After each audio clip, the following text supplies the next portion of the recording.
Angry people are doing the real yajna. Pada Namaskaram Swami. It's 6 o'clock. We shall start the prayer.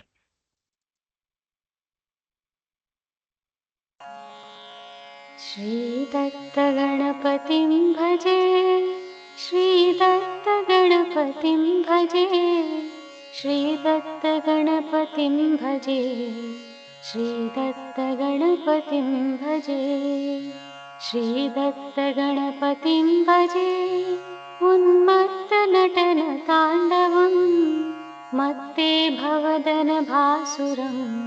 चित्ताब्जबोधभास्करम् आयत्तयोगराजितं विद्वेषनित्यपूजितम् उत्तानपाणिमुद्रितं श्रीकृत्तिवाससुतं कैलासदृशदिनर्तनं भक्तान्तरङ्गवर्तनं पापौघपाशकर्तनं श्रीपार्वतीसुतं भजे श्रीदत्तगणपतिं भजे श्रीदत्तगणपतिं भजे श्रीदत्तगणपतिं भजे श्रीदत्तगणपतिं भजे लम्बोदराङ्गताण्डवं मुद्राकराब्जपण्डितं सर्वाङ्गनागमण्डनम् वन्दे विनायकं पतिं धिं धिम्मितकिटमर्दलं भं भं निनादशङ्खकम् आनन्दनृत्यतत्परं ध्यायामि प्रमथनायकम् आमोदकरमोदकं वेदान्तमतिमादकं दुष्कर्मफलसाधकम् विघ्नेश्वरं गुरुं भजे श्रीदत्तगणपतिं भजे श्रीदत्तगणपतिं भजे श्रीदत्तगणपतिं भजे श्रीदत्तगणपतिं भजे सृष्टिस्थितिलयकारणं मोक्षाख्यदैत्यमारणं संसारजलधितारणम् स्तौमि प्रभो नरवारणं पञ्चास्यमादिदैवतं देवऋषिभिः समर्चितम् आलोकगलितसञ्चितं विघ्नाधिनाथमाश्रये श्रीदत्तगणपतिं भजे श्रीदत्तगणपतिं भजे श्रीदत्तगणपतिं भजे श्रीदत्तगणपतिं भजे लोकैकपरमवैभवं लोकेश्वरादिसम्भवम् आलोकपरिहृतोद्भवम् आलोकये परं भवम् श्रीकृष्णकविनिवेदितैः श्लोकाख्यमोदकैरिमैः आनन्दगणपतिं पतिम् आराधयन्तु साधकाः श्रीदत्तगणपतिं भजे श्रीदत्तगणपतिं भजे श्रीदत्तगणपतिं भजे श्रीदत्तगणपतिं भजे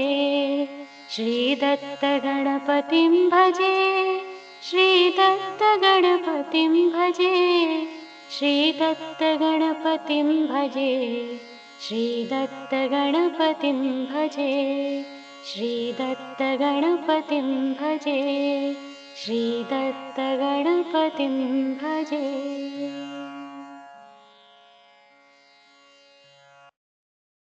परब्रह्म समारंभां श्रीदत्तात्रेयमध्यमाम् श्रीदत्त स्वामी पर्यन्तां वन्दे गुरुपरम्परां सर्वविश्वन्यस्तपादपद्मायते वामहस्तालूल वेदशास्त्रायते ज्ञानसूर्यायते दत्तरूपायते श्रीवेणुगोपाल कृष्णाय वन्दनं श्रीवेणुगोपाल कृष्णाय वन्दनं श्रीवेणुगोपाल कृष्णाय वन्दनं गुरुदत्त श्रीदत्त प्रभुदत्त पाहि माम् विधिदत्त हरिदत्त हरदत्त रक्ष माम् पाहि मां दत्त रक्ष मां दत्त स्वामी नमस्कारं स्वामी नमस्ते Padanamaskaram Swamiji. नमस्ते With salutations at the lotus feet of Shri Datta Swami, let us begin the satsang. We will continue with Shri Radha Krishna Gita, chapter 9. I'm sorry.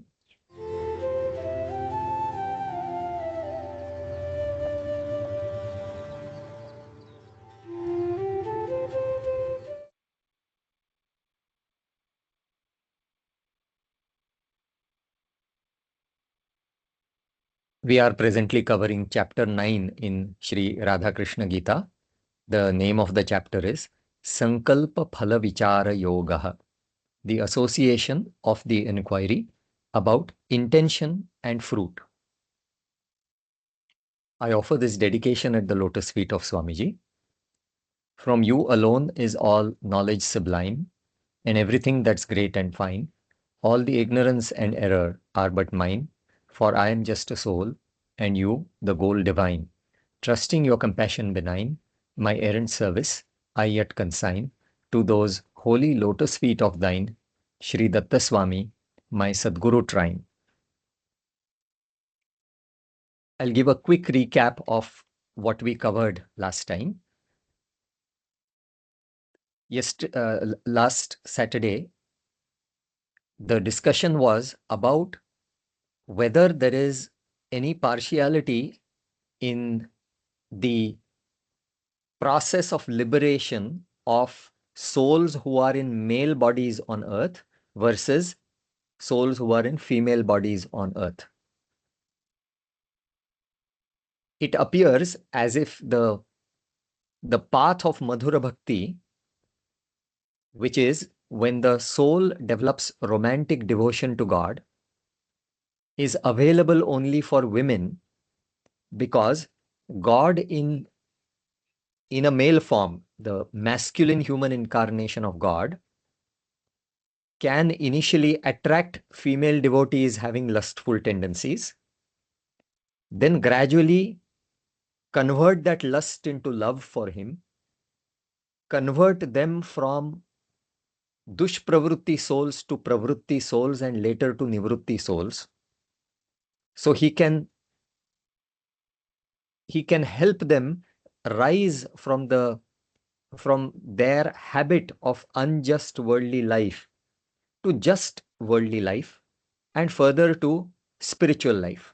This entire evolution can be effected in female souls because when God comes in a masculine incarnation, they get romantically attracted to him. The same facility does not exist for male souls. When God is a masculine incarnation and there are male devotees around him, they cannot associate with him romantically. So this path of Madhura Bhakti is not available for them. If at all God comes in a feminine incarnation, the romantic devotion pathway is absolutely prohibited. So it appears as if the male devotee has a disadvantage, whereas female devotees have an advantage. So is God partial? That was the question we were discussing last time. And there Swamiji explained clearly that there is no partiality at all. As far as the spiritual effort of a soul is concerned, the facilitation that is provided is equal for both males and females. Any soul, in order to get liberated, has to undergo several births, several janmas. In all those janmas, whether you are born as a male or whether you are born as a female, there is equal opportunity to learn spiritual knowledge, to do your sadhana, the spiritual effort, For all those janmas, there are countless janmas, countless births that all of us have already undertaken. So in any given janma, be it a male or be it a female, perhaps the modalities, the approach may change a little bit, but everyone has the opportunity to do spiritual effort. So there is no partiality between men and women. There is no differentiation over there. What is being discussed is only the final birth. In the final birth, even if a soul in the previous birth has been male, in the final birth before liberation, that person will be made female. So that person will be born as a woman on earth. And that God does to help that devotee. Because in that last female birth, irrespective of what the previous births have been, in the previous births of that same soul, some of them could have been male, some of them could have been female. That is all, that doesn't matter. In the final birth, before liberation, in order to effortlessly remove the ego as well as lust, that final birth of a female is given. It is a 2-in-1 program where that soul, without much effort from their side or with minimal effort from their side, can get rid of both ego as well as lust. Now, why can a soul in a male body not get liberated? It is because of the male ego. The masculine ego is almost impossible to remove. The soul might have put in a lot of spiritual effort and might be almost ready for liberation. But that last bit of ego, which is related to the masculine body, that cannot be eliminated by the soul through self-effort. There might be some extremely rare cases, but we are not among those extraordinary cases. And so, for the vast majority, it is most convenient if in the final birth they are given a female body, so that last bit of ego is effortlessly removed. So ego as well as lust can be simultaneously removed in that final birth as a female, and that is the facility. It is a shortcut, in fact, provided by God to souls so that they may attain liberation. So there's no need to find fault with God saying that he is partial to females. Those who were females in that final birth, when they get liberation, they were previously males. In the case of the Gopikas also, they were male sages, but they were granted that final female birth. God did a favor to them, and we are blaming God. See how ironic it is. So there is no need for any doubt. God is always perfectly fair. Whatever he does is always in the best interest of souls. If the decision is left to souls, they will undoubtedly, they will spoil their own prospects for liberation, because the soul is not omniscient. The soul is highly biased. Therefore, the decision is not left to the soul. The decision is made by God. It is in the best interest of the soul to simply follow, not only follow, but in fact be grateful to God for making this arrangement. So that covers this part. Now, when the soul gets liberated finally, what happens to the soul? So Swami says that the soul attains a close association with God in the upper world, and that close association with God can be assumed to be merging with God. It is as good as merging with God. Yeah, I'm just giving a recap, and therefore the screen is not changing. But yeah, so what I was saying is, in that state of liberation, the souls attain very close proximity with God. That extremely close proximity with God appears as if the soul has merged into God. They merge in his divine radiance. They merge in his body is energetic. It is made out of brilliant light. They merge into that body. Now, merging into his body does not mean that they completely dissolve into his body and they become one with God, and so now they have become God. That's not the case. They retain their own individual identity. It appears to us as if they are merging with him, but God remains God and the soul remains a soul. So this liberation is what happens in the upper world after these liberated souls on earth have died. So on earth, when they are liberated, they are called Jivan Muktas. They are mukta, meaning they are liberated while they are living. And later on, when they die, they go to the upper world and they merge with God. But the state of liberation is also said to continue when those souls reincarnate on earth, then they are reborn on earth as liberated souls in order to assist God in his divine mission. Because God frequently incarnates on earth for the sake of humanity, for the sake of uplifting other souls, granting liberation to some other souls. In that mission, these liberated souls help him. Does he require any help? No, he does not require any help. But out of love, they want to help him, and God, out of love, permits them. Actually, God himself can do his divine task much more efficiently. If those liberated souls come down in order to help God, they are not omniscient, they are not omnipotent. Sometimes an ignorant soul can complicate matters, but God loves these souls, and therefore he allows them to come and serve in his mission. So if any soul presently has got the opportunity to serve God in his divine mission, the soul should always remain humble. We don't know whether we are liberated and we have come along with God to serve him, or whether we are now seeking liberation. We don't know which category we belong to. But we should always realize that the service that he has granted, the opportunity to serve him that he has granted to us, is the greatest opportunity in the entire creation.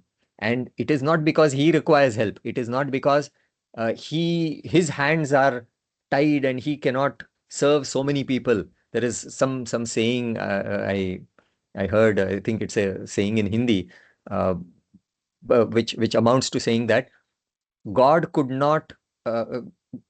God cannot help everybody, so he works through the hands of many devotees who serve him. It is not like that, because in the Purusha Sukta it is said he has infinite eyes, infinite hands, infinite feet.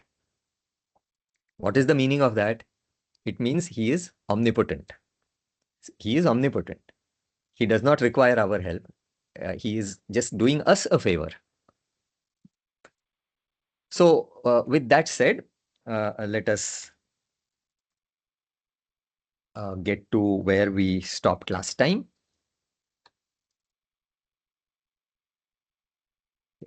So this is, I'll have to reshare the slides. They seem to have hung.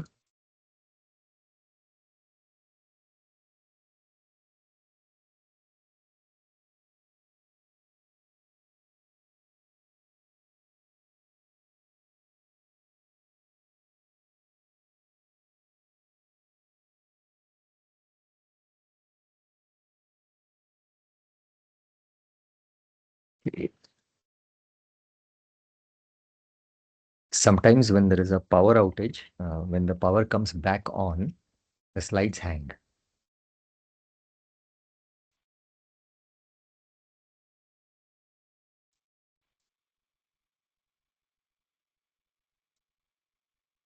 Okay, I presume now that it is visible. So this was the last slide we saw last time, and this shows that when God, the state of liberation includes the liberated souls descending to the mortal world, descending to earth along with God himself. When God incarnates in human form, these souls, these liberated souls are also reborn on earth, but they are reborn as liberated souls. They are not born as bound souls. They are not bound by worldly bonds. They appear to be living like every ordinary person, but they are not really bound. So that is the salvation that is described in the Veda. So now we continue with the next verse, which is the 27th verse in the 9th chapter. Jiva prakriti sargamshaha para prakriti chinmayaha striyo hi purushad bhinnaha srishti sthiti laya pradat. Swami says, all souls come under the category of prakriti or creation. All souls are made of awareness, and this awareness is called para prakriti. Para prakriti means the best part of prakriti. Para refers to high or excellent or best. So para prakriti, prakriti means creation. So para prakriti means the best part of prakriti, best part of creation. All souls differ from the other category called Purusha. There are broadly two categories. There is Purusha and there is Prakriti.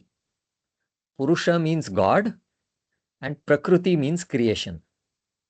That Purusha created this creation.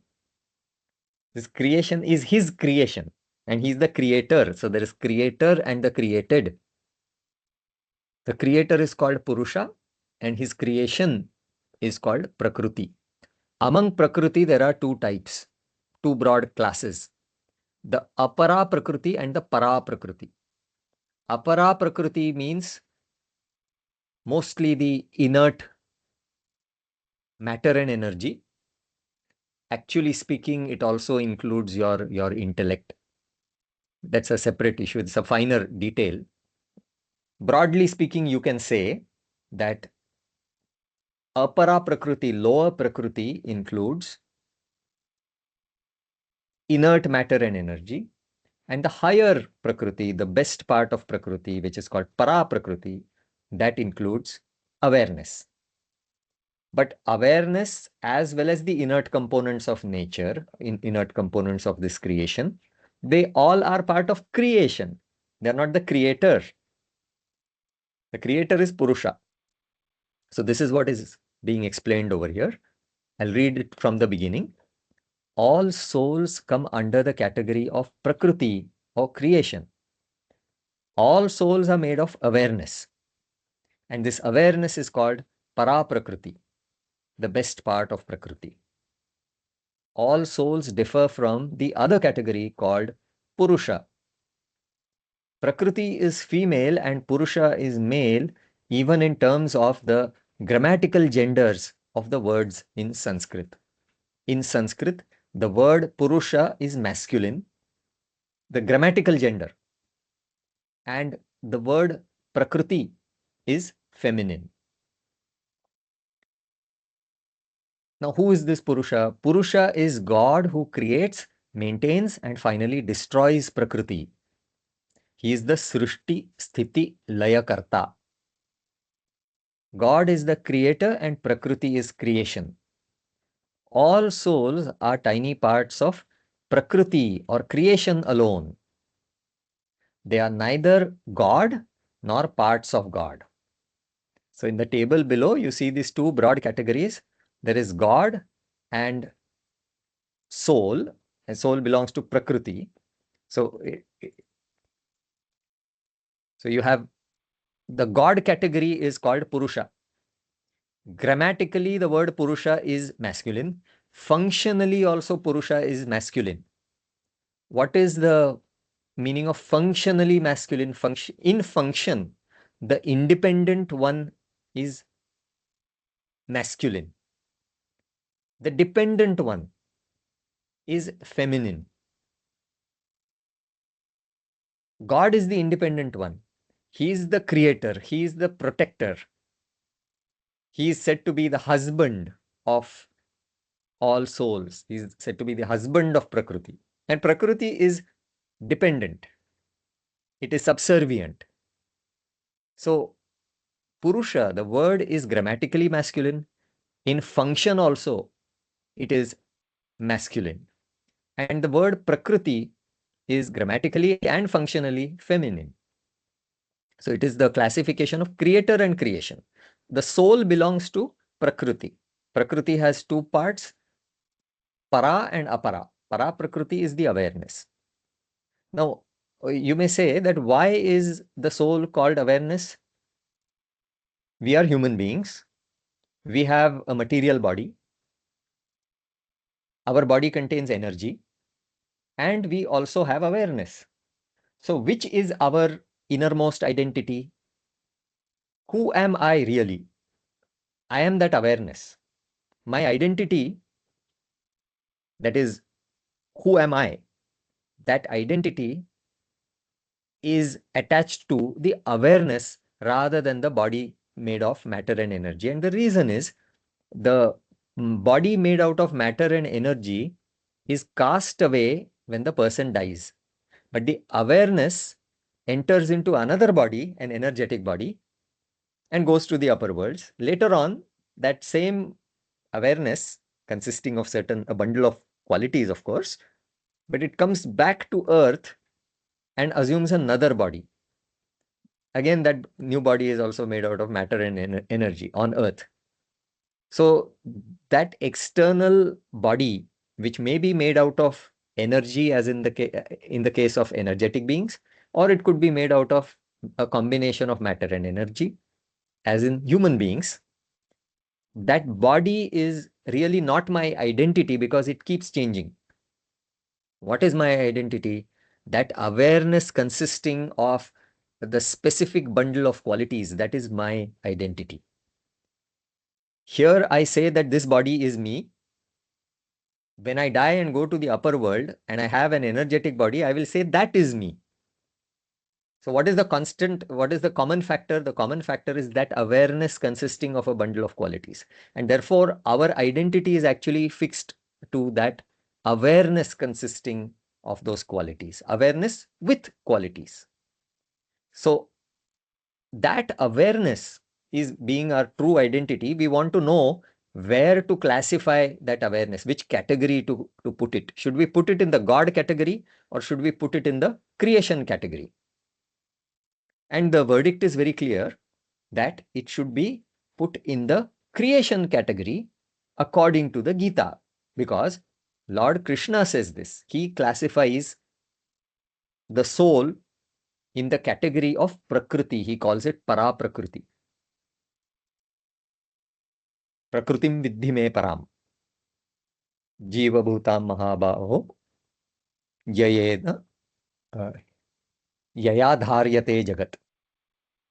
So it is very clear that the soul is only part of creation and God is the creator. That creator God is something different from Prakriti.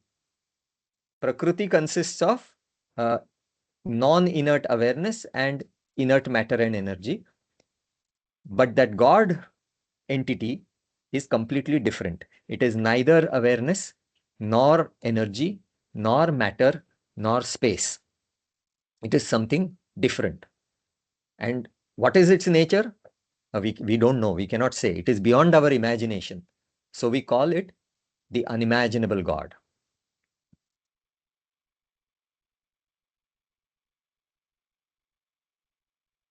The corollary for that is that be it a male human being or a female human being, that external gender is meaningless. As far as God and us are concerned, this God and soul classification is concerned, all souls are feminine before him. This is what should be understood. So the next verse says, Jivatma guna chetodhi tatve stri purusha samaha bahya deha vikareshu kvachit bhinna kriya krute. Swami says, both males and females are exactly one and the same in the internal structure, because their individual souls, that is awareness, the qualities in that awareness, the minds and the intellects are one and the same. There is just a little difference in the modifications of their gross bodies here and there. Like I mentioned earlier, that same soul can sometimes incarnate in a masculine body, sometimes in a feminine body. So it is a very superficial difference. Internally, there is no difference between a male and a female in as far as the soul is concerned. So everything is common. It is just a difference of external body. And that too, there is only a very minor difference in the external body. Even this difference in the external body is created for some useful purposes. For example, breasts are created for the purpose of producing milk for the born baby. The difference in the sexual organs is so that the male can inject sperm into the female, where it fertilizes the ovum. The absence of the mustache and beard on the face of the female is for attracting the male for reproduction, so that the human race continues. In this way, the differences are created by God only for useful purposes. So the external features that are somewhat different in males and females, they each have their own purposes. It is for that utility, for that practical utility, for the different uses of those parts of the body, that difference has been created. Next one. Pumsam durguna kamanam daivabhimukhavartinam narate ravakashascha tasyas santana samyamat. People ask about the case of male devotees who wish to turn their bad quality of lust towards the human incarnation of God in the current birth itself. The problem here is that there is no possibility or arrangement of sexual union with the human incarnation of God, since both are males. Some people may say that in the present birth, this particular devotee is a lady. She has the facility of turning her uncontrollable lust towards God, towards the incarnation of God, and then he will convert that lust, he will utilize that lust for spiritual progress, and ultimately she will get liberation in this birth. Now, I am a male and I don't have that facility. Is there any way that I can turn my lust for turn it into an advantage for my spiritual effort? That question is there, but it appears that there is no way, because the human incarnation is in a masculine form. I am a male, so that arrangement is not there. I cannot have sexual union with him. In fact, there is another restriction, that even the sexual union between a male and a female should be confined to the generation of children, to bring forth the future human generation. As a result, even in the case of female devotees, God opposes their bad quality of lust as far as possible. He ensures that the female devotees also turn towards justice shortly. Kshipram bhavati dharmatma, as told in the Gita. So here, all devotees should understand, whether the devotees are male or female, God is not interested in any sexual activity with any devotee whatsoever. He is absolutely not interested in it. He is apta kama. All his desires are fulfilled. He is not attracted to you, no matter how beautiful you are. God is not attracted to you. There is no bliss or pleasure that you are going to give him. He already is an ocean of bliss. You and me have never tasted bliss, and he is an embodiment of bliss.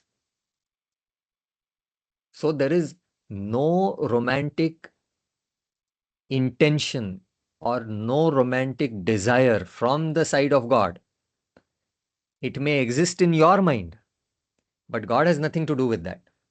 The reason he is associating closely with you, the reason he is even pretending to be attracted to you, is for your upliftment. So the male devotee who says that that woman devotee got a chance, I don't have a chance of satisfying my lust, she got a chance. Actually, even she is not getting a chance. God is discouraging her also. God is not interested in her either. It is not that God is interested in her and God is not interested in you. So she is getting some better deal. He is partial towards her. No, it's your misunderstanding. God is not interested in her either. Lust or sex was created for ensuring that the human race continues. That is the only purpose of sex. Sex has nothing to do with spirituality.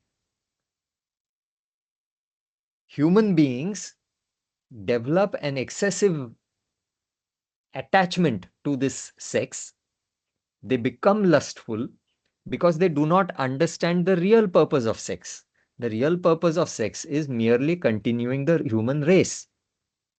But we misunderstand sex to be some sort of means to getting pleasure. That pleasure is only given as a small incentive so that you do not avoid your duty of continuing the human race. That pleasure is not the goal of sex at all. We have misunderstood that the pleasure obtained is the goal of sex, and that the pleasure obtained through sex is some extraordinary kind of pleasure. It is not an extraordinary kind of pleasure. It is a very low grade kind of pleasure. Real pleasure can be obtained through various other activities. Even if we are speaking from a materialistic point of view, much more pleasure can be obtained through other means. So it is our misunderstanding. We have overrated the importance of sex and lust. So be it a female devotee or be it a male devotee, both have to control their lust. Even if the female devotee initially is encouraged by the human incarnation, he is going to ensure that she gets over that lust. He is going to demolish her lust also. For the male devotee, he is not going to give you that initial encouragement also. For you, the message is very clear. You control your lust. For the woman devotee, initially he will encourage her for some time, and then he will ask her to control her lust. So no favor is being done to anybody. The rule is the same for everyone. The rule is that sex should be used for its purpose. It is not a means of entertainment. If you want entertainment, there are many other better ways of entertainment. This is not the way of entertainment.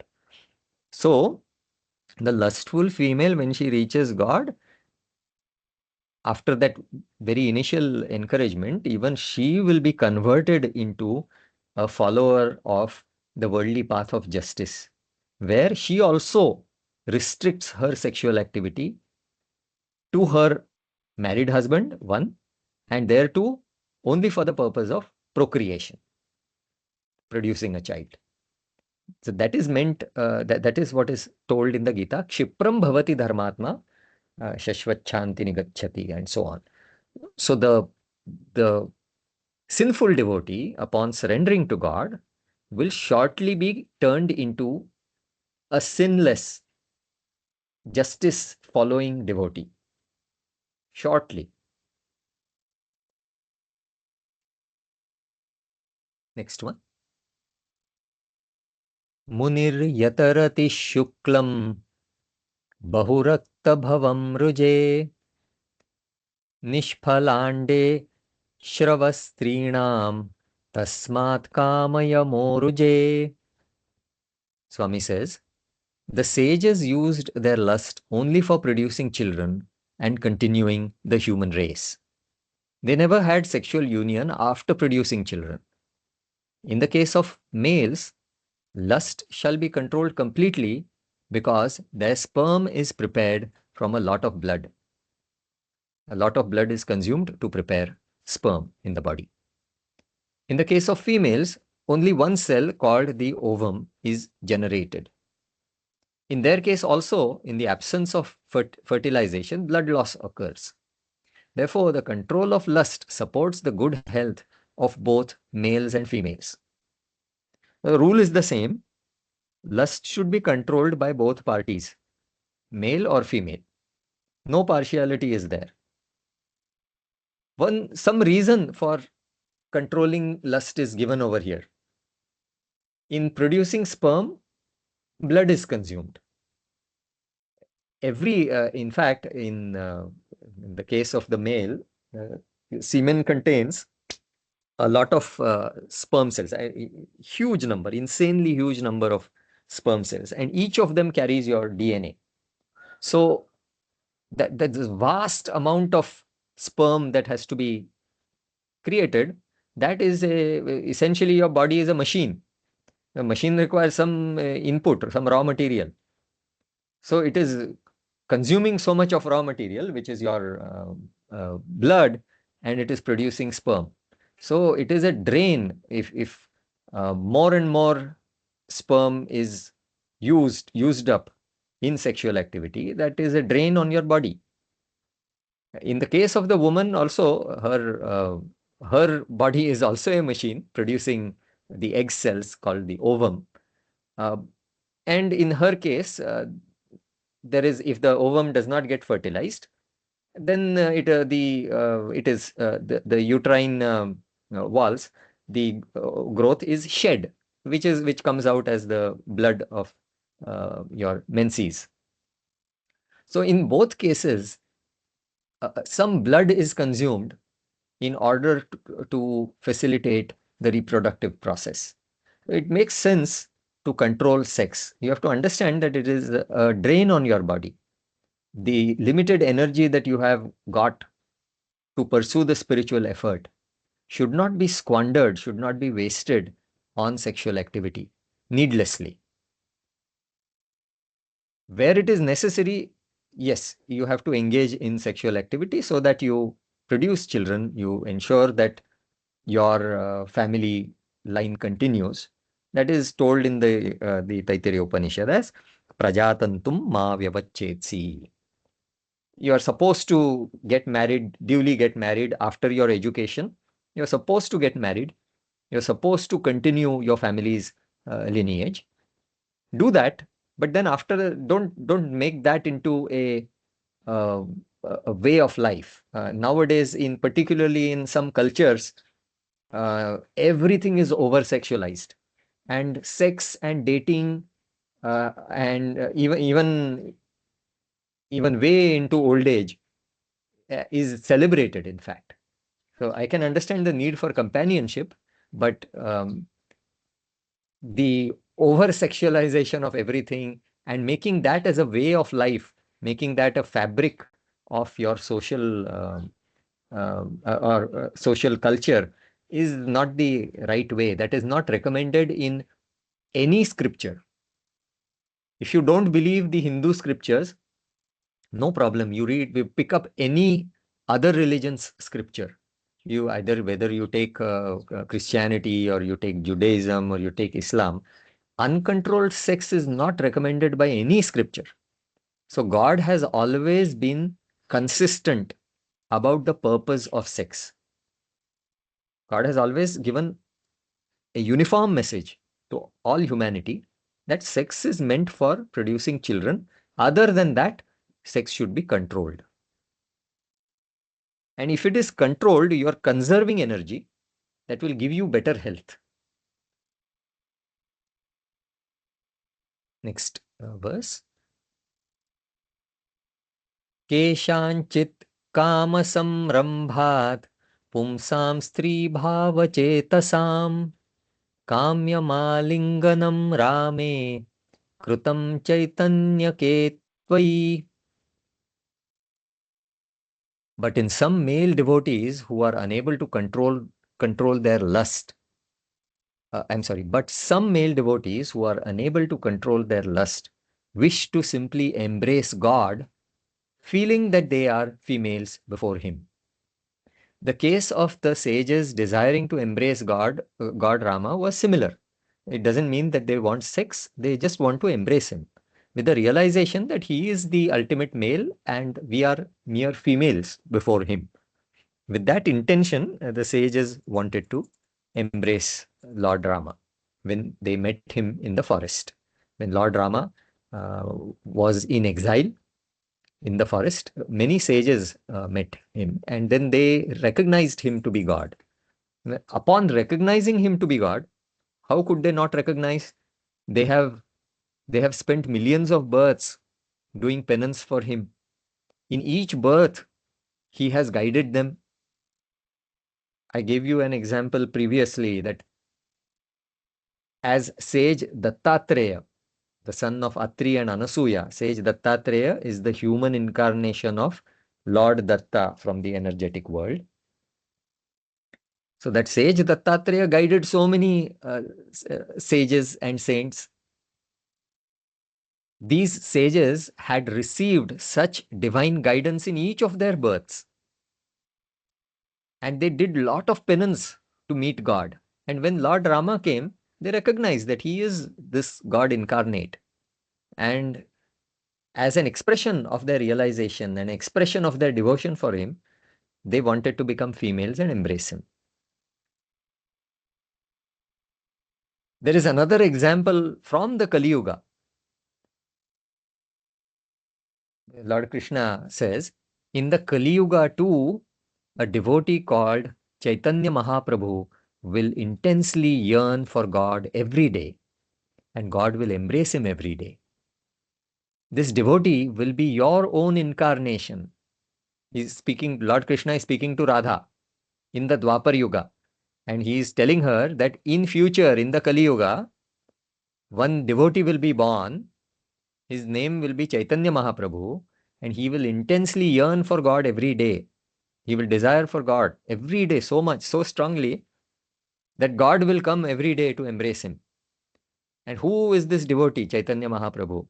This devotee will be your own incarnation. He will be Radha's incarnation.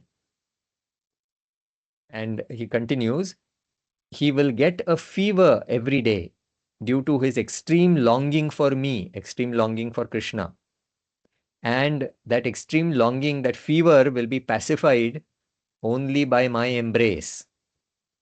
Since this devotee will be the incarnation of Radha, God Krishna will come in his original form and embrace the devotee.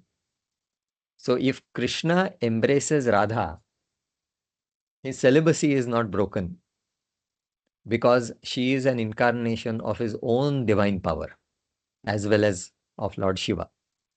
So if Krishna embraces Chaitanya Mahaprabhu is none other than Radha herself. So he's only embracing. There is no sexual activity over there. He's just embracing.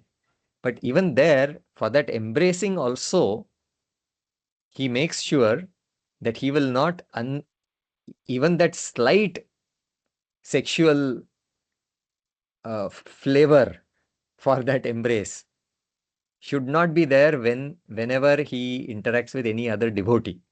So even external sexual activity should not be there. Forget about intercourse.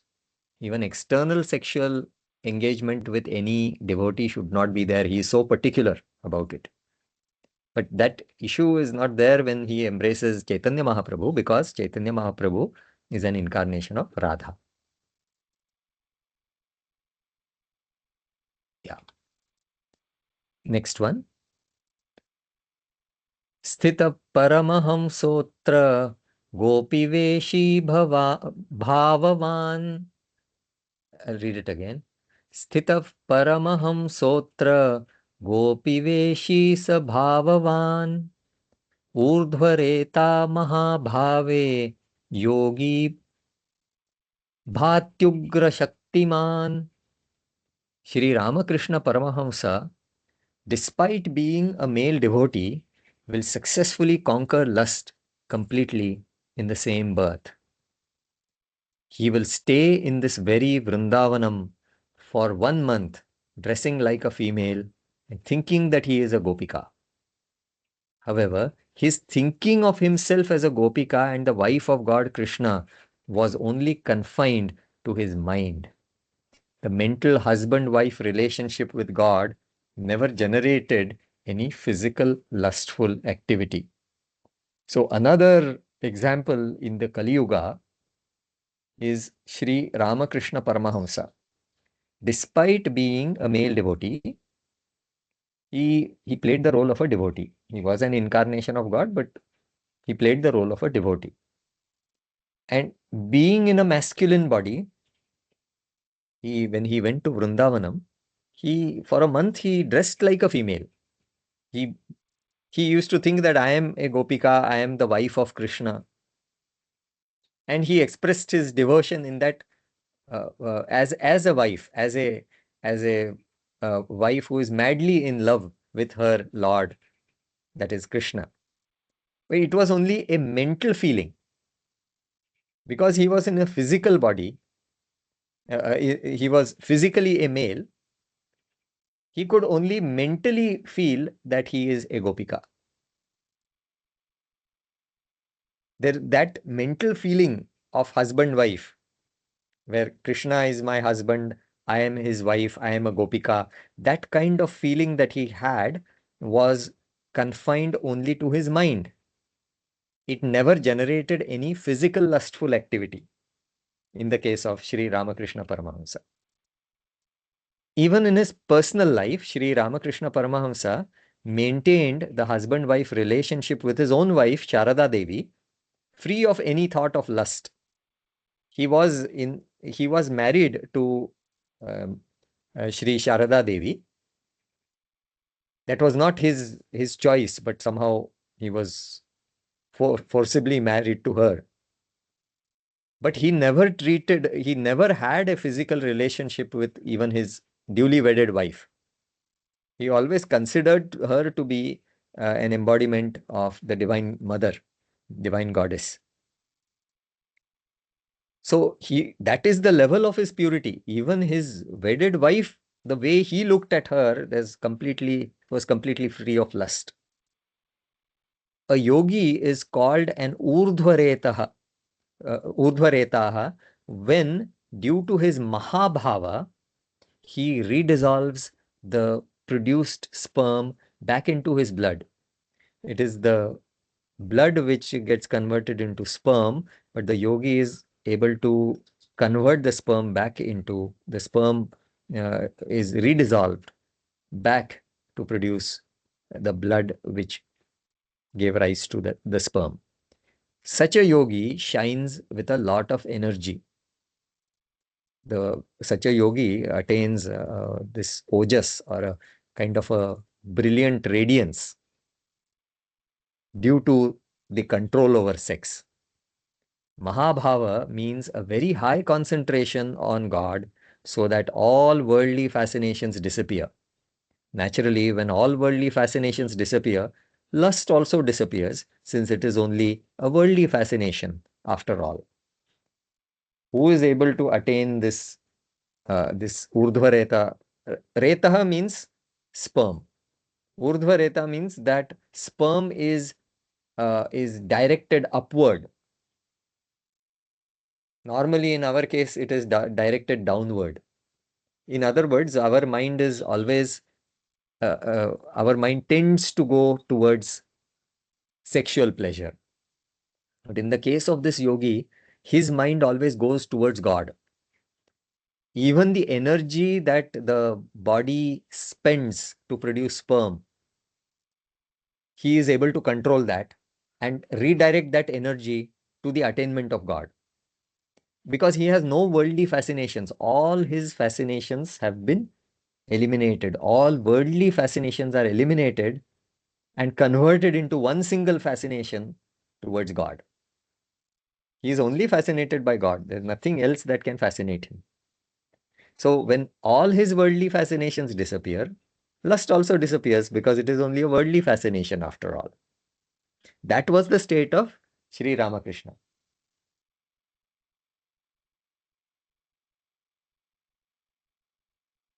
पुंसा प्रस्खलनात् प्रायः स्त्रीणामास्येव तत्पुमान् जागरूको भवेत् कामे परे जन्मनि सिद्धिमान्. Read it once more. पुंसा प्रस्खलनात् प्रायः स्त्रीणामास्येव तत्पुमान् जागरूको भवेत् कामे परे जन्मनि सिद्धिमान्. Males lose a lot of blood since the leakage of sperm is very, very frequent. It has already been explained that a lot of blood is used up to produce sperm. In the case of females, only a little blood is lost once in a month at the end of the period. Therefore, the male devotee must not aspire for sweet devotion as long as he is in the male body. The matured male devotee will become a female devotee in the immediate next birth to lose the Rajas-born ego and the Tamas-born lust together in that single birth itself. He need not be hasty once he becomes eligible for salvation. So this sexual activity, the whole sexual process of producing sperm, producing the egg, it is a drain on the body. It consumes a lot of energy. It diverts a lot of even your mental attention away from your purpose in life. If your purpose in life is attaining God, attaining God's grace, then sexual activity takes away a lot of your mental energies, your physical energy, your blood. It takes it away from that goal. So it is very important that both men and women control their sexual activity. Males should not try to find a way to develop some sexual attraction towards God. Because the female has got that facility, you should not try to develop some lust. What should I do with my lust? How can I use my lust? Don't think about it in that way. That is not healthy for you.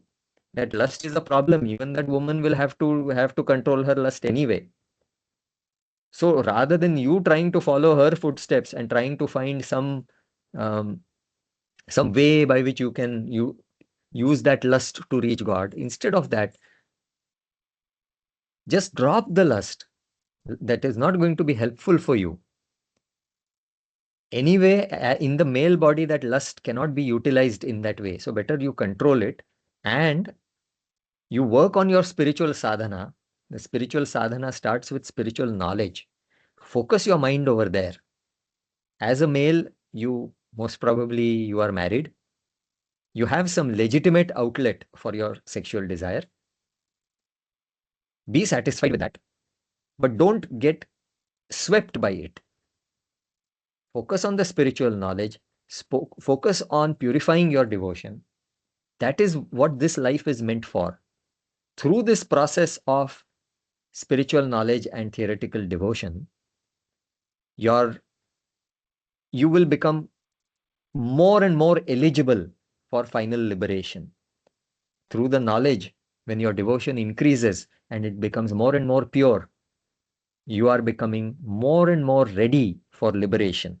When you reach a certain level of maturity, that final level of maturity, the next birth, God will give you a female birth.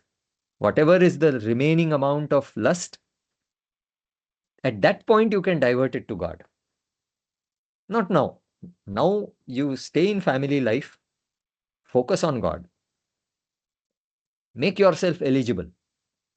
Then whatever is that last bit of sexual desire which you are not able to get rid of, you can at that point divert it to God when you become a female. As regards your ego, again, through your process of sadhana, through your spiritual knowledge and devotion, as a male, you try to reduce it as much as possible. But that last remaining bit of ego, which is impossible for a male to remove, God will favor you. God will give you a special boost by turning you into a female. In the next birth, you will be born as a female, where that ego that last bit of ego can be eliminated.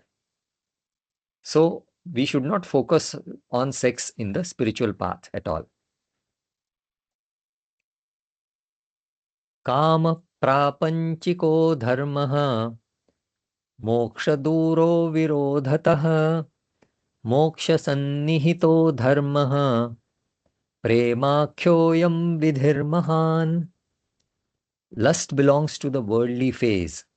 It is counted as injustice when it goes beyond one's legitimate life partner and when it is not controlled after producing children. Injustice is far from salvation because the world and God are far from each other. In fact, they are opposite to each other. The world on one side, God on the opposite side. Duramete viparite vishuchi, as per the Kathopanishad in the Veda. Love is very near to God and lust is very near to the world. Therefore, this arrangement made by me is multidimensional and extraordinary. We should avoid lust. We should develop love for God. Male devotees should focus on developing love for God. There is no need to develop lust towards God. Even the female devotees who are feeling some lust towards God, they also have to get rid of that lust and they also have to only develop love towards Him. Lust belongs to the world and love for God, that belongs to God. Meaning your feeling for God should be pure love. Then God is pleased. So just as God and world are opposites, love and lust are also opposites. So with this we come to the end of the chapter. Iti Shri Datta Swami Virachita Shri Radha Krishna Gītāyām Sankalpa Phala Vichara Yogo Nama Navamadhyayah. Like this, in the Shri Radha Krishna Gita, composed by Shri Datta Swami, the 9th chapter, called The Association of the Enquiry about the Fruit of Intention, is completed. I offer my salutations to Swamiji. Pada Namaskaram, Swamiji. Namaste.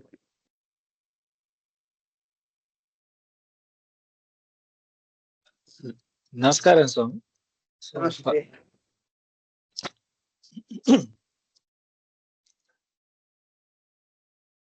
First, I will share the screen.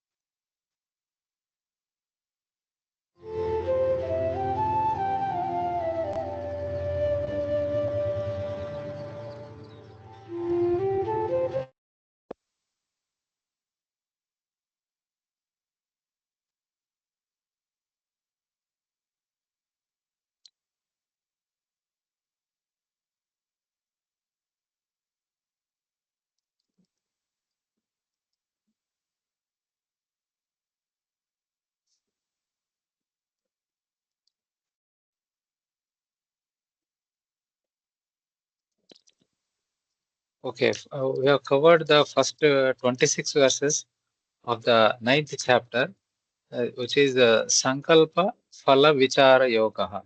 So we will start from the 27th verse. The verse is Jivaha Prakriti Sargam Saha Para Prakriti Chinmayaha. Meaning by Swami, all souls come under the category of Prakriti or creation. All souls are made of awareness, and this awareness is called Para Prakriti, that is the best part of Prakriti. All souls differ from the other category called Purusha. Prakriti is female and Purusha is male, even in terms of of the grammatical genders of the words in Sanskrit. Purusha is God who creates, maintains, and finally destroys Prakriti. God is the creator and Prakriti is creation. All souls are tiny parts of Prakriti or creation alone. They are neither God nor parts of God. So this, in the essence, he brought out in the form of a table. On one side we have, left side we have God, and right side we have soul, and Purusha is a masculine word, and it represents God, and Prakriti is the soul, that is the created item. God is the creator and soul is the part of creation. And the next verse, Jivatma Gunachetodhi Tatve Stri Purusha Samah Bahya Deha Vikareshu Kvachit Bhinna Kriya Krute. Meaning by Swami, both males and females are exactly one and the same in their internal structure because their individual souls, qualities, minds and intellects are one and the same. There is just a little difference in the modifications of their gross bodies here and there. Even this difference is only created for some useful purposes. For example, breasts are created for the purpose of producing milk for the born baby. The difference in the sexual organ is so that the male can inject sperm into the female where it fertilizes the ovum. The absence of the mustache and hair, the absence of mustache and beard on the face of the female is for attracting the male for reproduction so that the human race continues. In this way, the differences are created by God only for useful purposes. Next verse. Pumsam durguna kamamanam daivabhimukha vartinam. I'll just repeat. Pumsam durguna kamamanam daivabhimukha vartinam narate ravakasascha tasyah santana samyamat. Meaning by Swami, people may ask about the case of male devotees who wish to turn their bad quality of lust towards the human incarnation of God in the current birth itself. The problem here is that there is no possibility or arrangement of sexual union with the human incarnation of God, since both are males.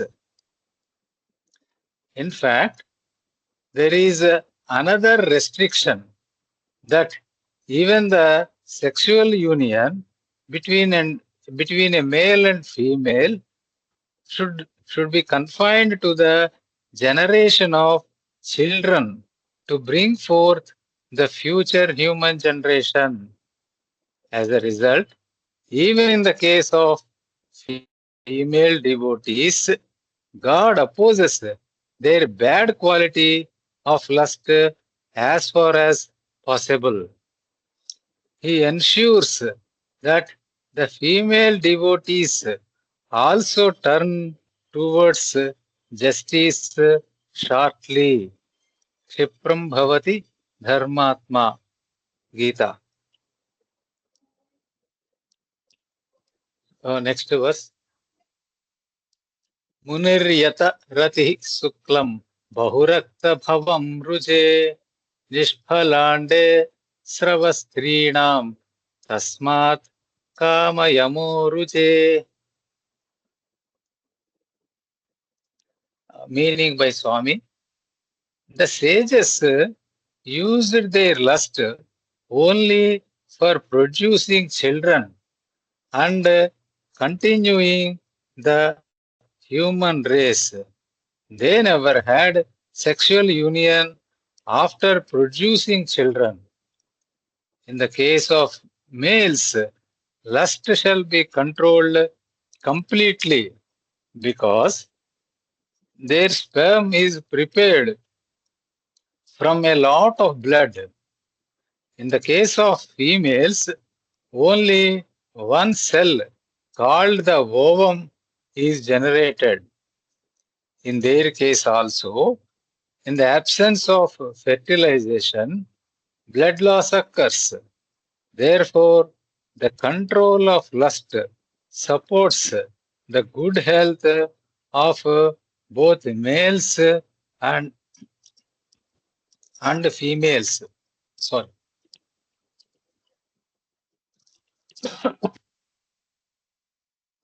So I'll just repeat the last sentence. Therefore, the control of lust supports the good health of both males and females. Next verse. Kesham chit kama samrambhat pumsam sribhava chetasam kamya malinganam rame krutam chaitanya ketvayi. Meaning by Swami, but some male devotees who are unable to control their lust wish to simply embrace God with the feeling that they are females before Him. The case of the sages desiring to embrace God Rama was similar.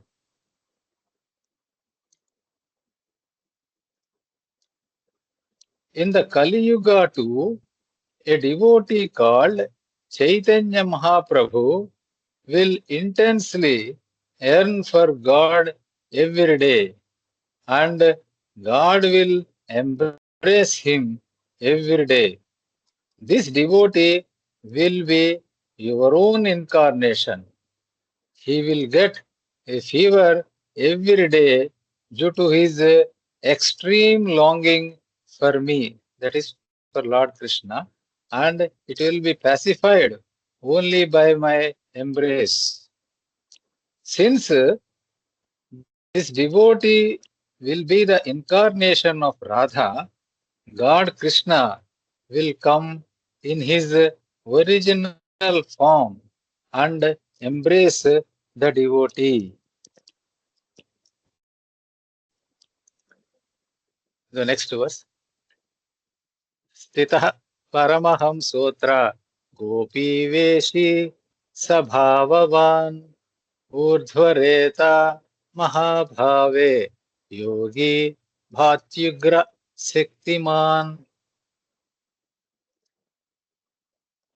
Meaning by Swami, Shri Ramakrishna Paramahamsa, despite being a male devotee, will successfully conquer lust completely in the same birth.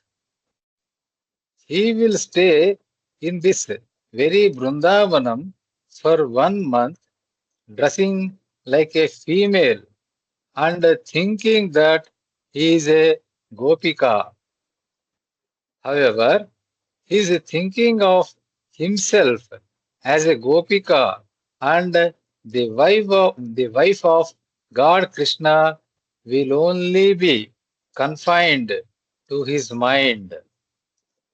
The mental husband-wife relationship with God will never generate any physical lustful activity.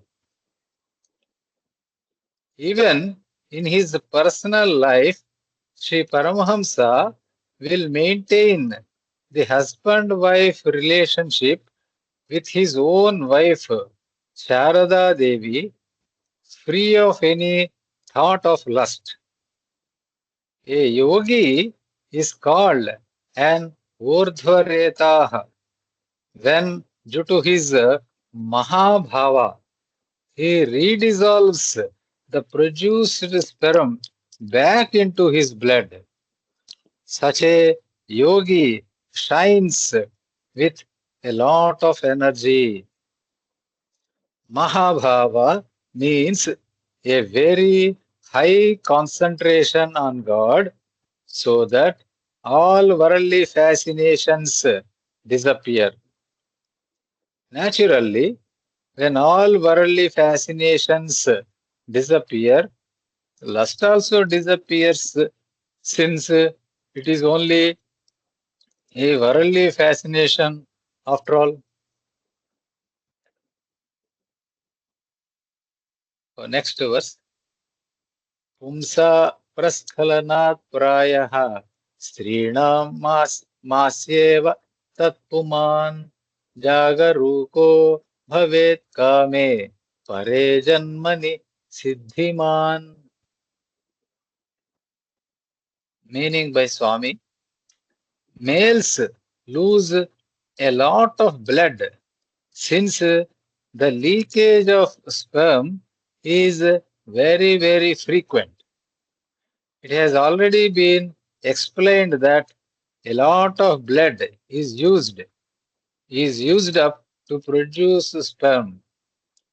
In the case of females, only a little blood is lost once in a month. Therefore, the male devotee must not aspire for sweet devotion as long as he is in the male body. The matured male devotee will become a female devotee in the immediate next birth to lose the Rajas-born ego and the Tamas-born lust together in that single birth itself. He need not be hasty once he becomes eligible for salvation. Next verse. Kamah prapanchiko dharmaha mokshaduro virodhataha moksha sannihito dharmaha premakhyayam vidhirmahan. Meaning by Swami, lust belongs to the worldly phase. It is counted as injustice when it goes beyond one's legitimate life partner and when it is not controlled after producing the children. Injustice is far from salvation because the world and God are far from each other. In fact, they are opposite to each other. Duramete viparite vishuchi Veda. That is Kathopanishad. Love is very near to God and lust is very near to the world. Therefore, this arrangement made by me, that is Lord Krishna, is multidimensional and extraordinary. Iti Shri Datta Swami Virachita Shri Radha Krishna Gītāyām Sankalpa Phala Vichara Yogo Nama Navamadhyāyah. like this in the Shri Radha Krishna Gita, composed by Shri Datta Swami, the 9th chapter called The Association of the Enquiry about the Fruit of Intention is completed. So now we will see some question answers.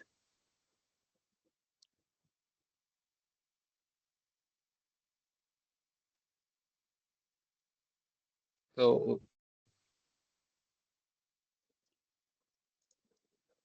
just 1 minute. So this is a message on August 4th, 2025. Is the correlation of the three philosophies. So here, Professor Prasad Garu asked the question, Swami, how are you able to correlate all the spiritual philosophies based on the change of time and change of place? Swami replied, the change of time indicates the next spiritual stage that is attained after doing some spiritual effort for some time. Oh, excellent.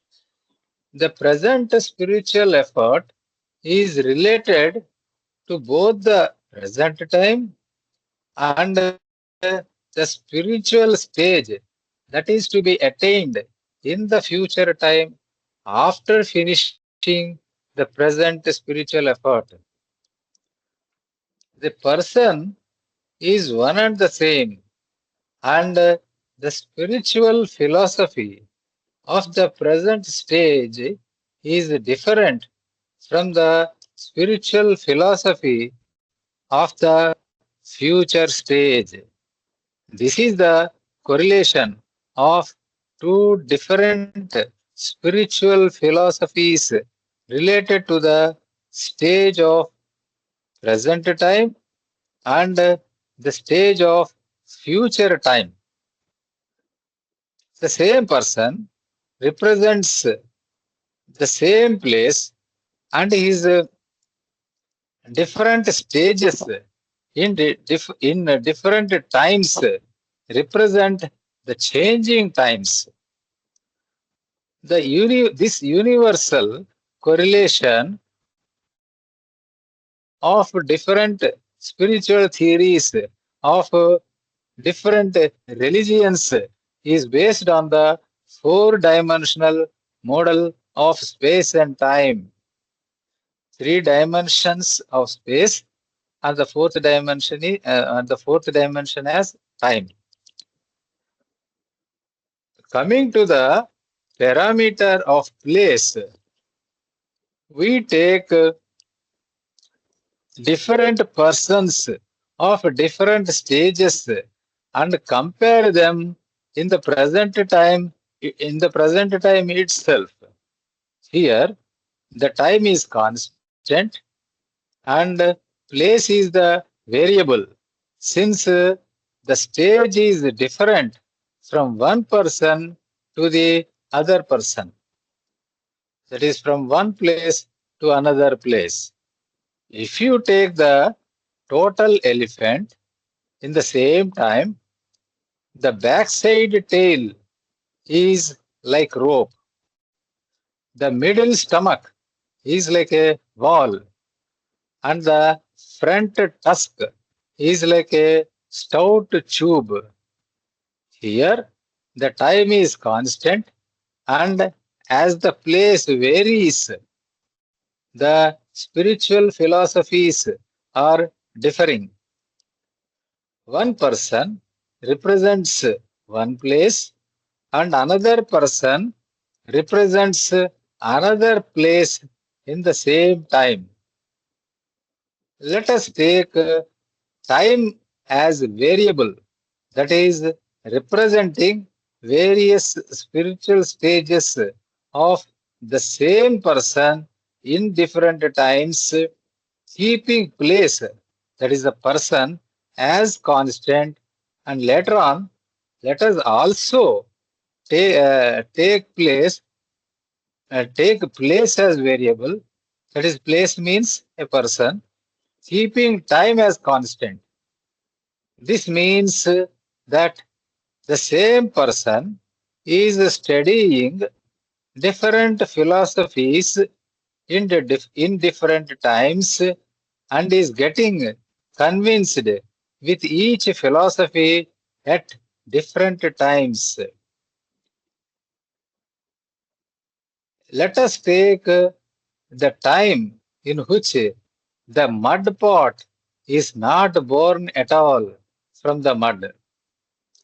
In this stage of time, since pot is not born at all, the person accepts theory of unborn creation, that is Ajativada of Gaudapada. In this stage of time, the world, that is pot, is not existing, and hence all this world is non-existent, as said by the Veda, Asadva idamagra asit. This stage of time can be considered as the total non-existence of the world. And in this time, the person can accept the argument of non-existence, that is Sunyavada of Buddhism also. Both the above said Ajativada and this Sunyavada do not contradict each other, because the final result is one and the same in different words in the same time. After some time, the creation is born and became existent due to the gifted absolute reality of God, as said in the Veda, tato vai sadajayata. Since the world becomes real due to the reality gifted by God, Ramanuja says that the world is real. Since Ramanuja is the incarnation of Adisesha, who is a soul, the philosophy of Ramanuja is as per the view of the soul, which is totally different from God, since the soul is called as Paraprakriti, or the best part of the creation. When the world became real, its tiny part, the soul, also becomes real. Hence, the soul will always say that the world is real because it is really real for the soul. Madhva is the incarnation of the angel Vayu, who is also a soul, and hence he also says that the world is real, and also says that the soul is completely different from God. Adisesha or Ramanuja is always in touch with God, and hence proposed that the soul is an inseparable limb or part of God. Vayu or Madhva is totally separate from God, like a servant, and hence says that the soul is totally separated servant of God. Oh, excellent point here. Coming to Shankara, he is the incarnation of Lord Shiva, who is God, and not a devoted soul like Adisesha or Vayu. The view of Shankara is the view of God, and the views of Ramanuja and Madhva are the views of the souls. In the view of God or Shankara, the world is inherently unreal, and either any portion of the world or even the entire world can disappear, becoming non-existent if God withdraws his gifted reality from the world. By the will of God, any portion of the world or even the entire world can appear in a different way in that place due to the disappearance of the old item and appearance of a new item in that place. This inherent non-existent nature of the world helps God to perform any miracle. Hence, in this angle, the world is always inherently unreal in the view of God, since he can gift his reality to the world at any time and can also withdraw the same gifted reality at any time. Even though the world is inherently unreal, at the same time, the world is also real, so that it can give real and full entertainment to God. Hence, the world is real in some context and unreal in some other context. The world is real while giving entertainment to God and is also unreal in different context, which is while God performs miracles. Hence, both these aspects of reality and unreality can coexist without contradicting each other.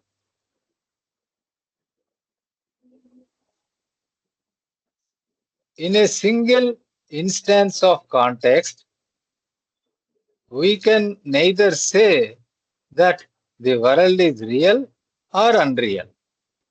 This concludes that the world is neither real nor unreal and is midhya, sadasat vilakshana midhya. Here, Shankara, Ramanuja, and Madhva are not contradicting each other.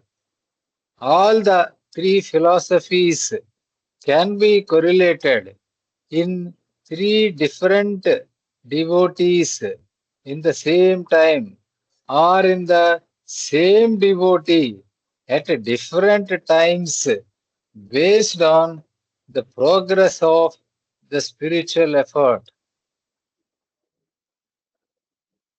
A devoted soul selected by God is becoming human incarnation of God when God merges with the devoted soul perfectly in homogeneous way. This is the monism of Shankara in one place, that is one person. In the same time, another devotee, that is place, may be an extraordinary devotee becoming very close to God. God is expressing such closeness, telling that this devotee is my eye or my hand, that is, limb are part of God.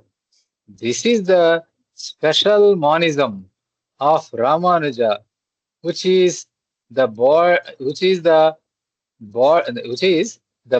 as whole and the limb as a part of it. Shesha Sheshi Nyaya. In the beginning stage, a devotee may not have such closeness and is participating in the service of God, existing separately from God. This is the dualism of Madhva. In the same time, you have three places correlated to three different spiritual philosophies.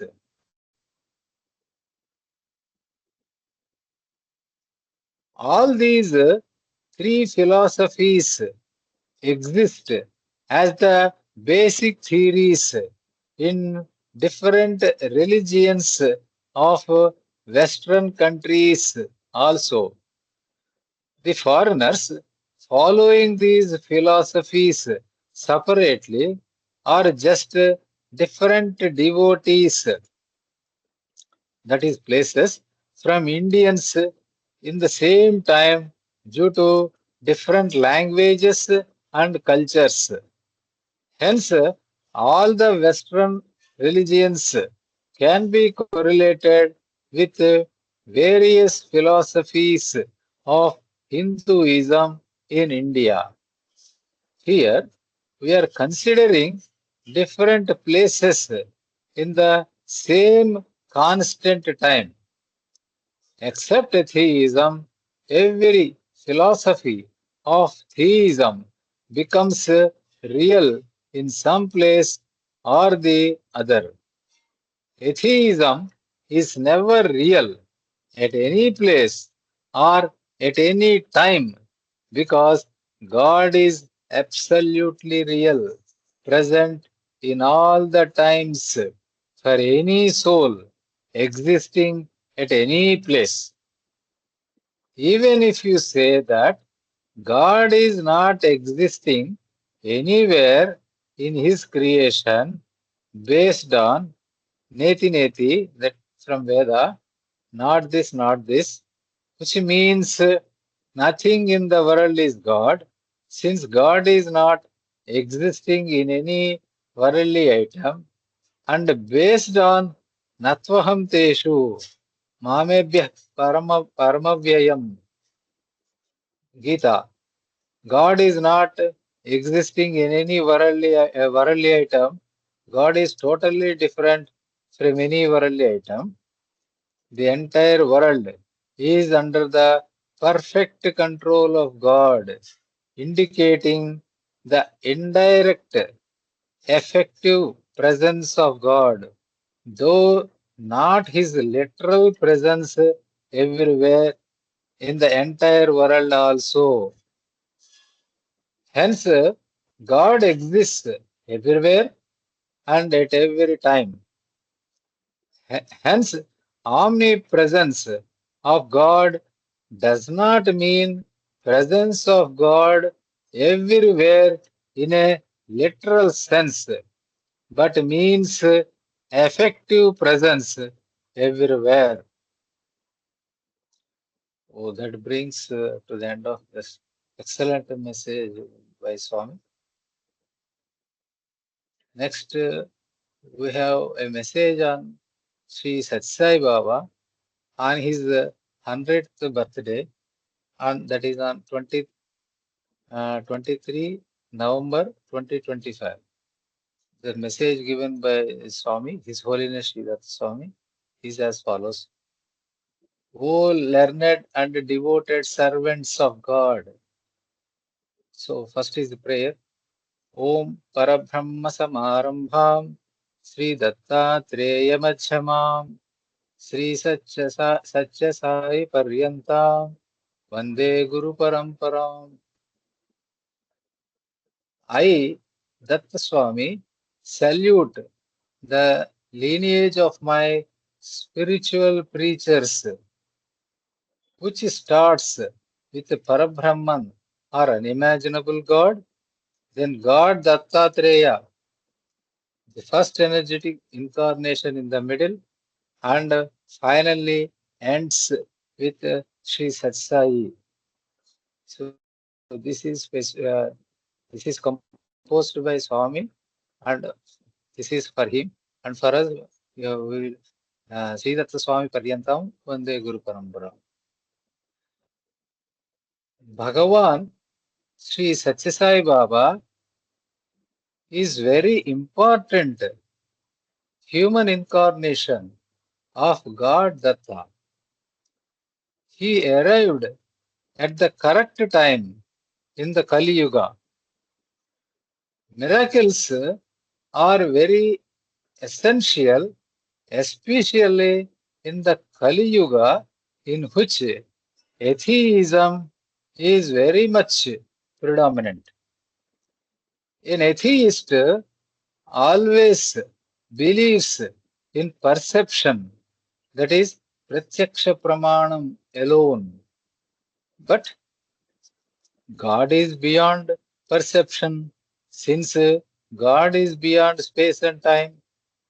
Anything beyond space has no spatial dimensions, and such a thing can never be imagined by the intellect of anybody in the creation. The knower of God is God Himself. Brahmavit Brahmaiva Bhavati, from Veda. Nobody other than God can even imagine the unimaginable God called Parabrahman.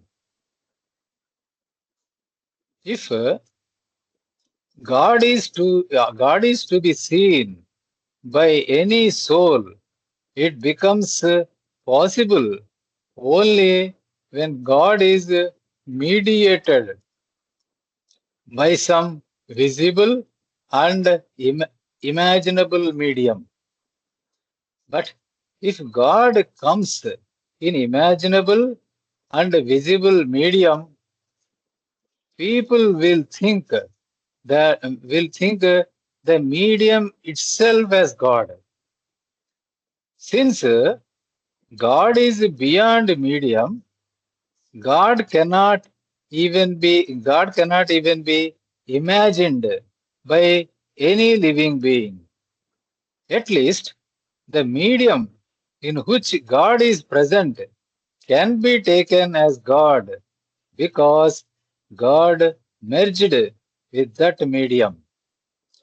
The electricity, that is stream of electrons, is not visible, but we can treat the electrified wire as electricity only, since the electricity merged with the wire.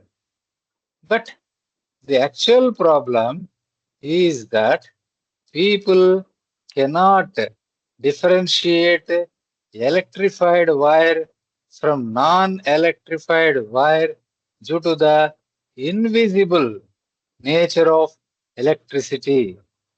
Therefore, it becomes very difficult to identify the electrified wire with naked eyes, even though the electricity is present in the wire in merged state.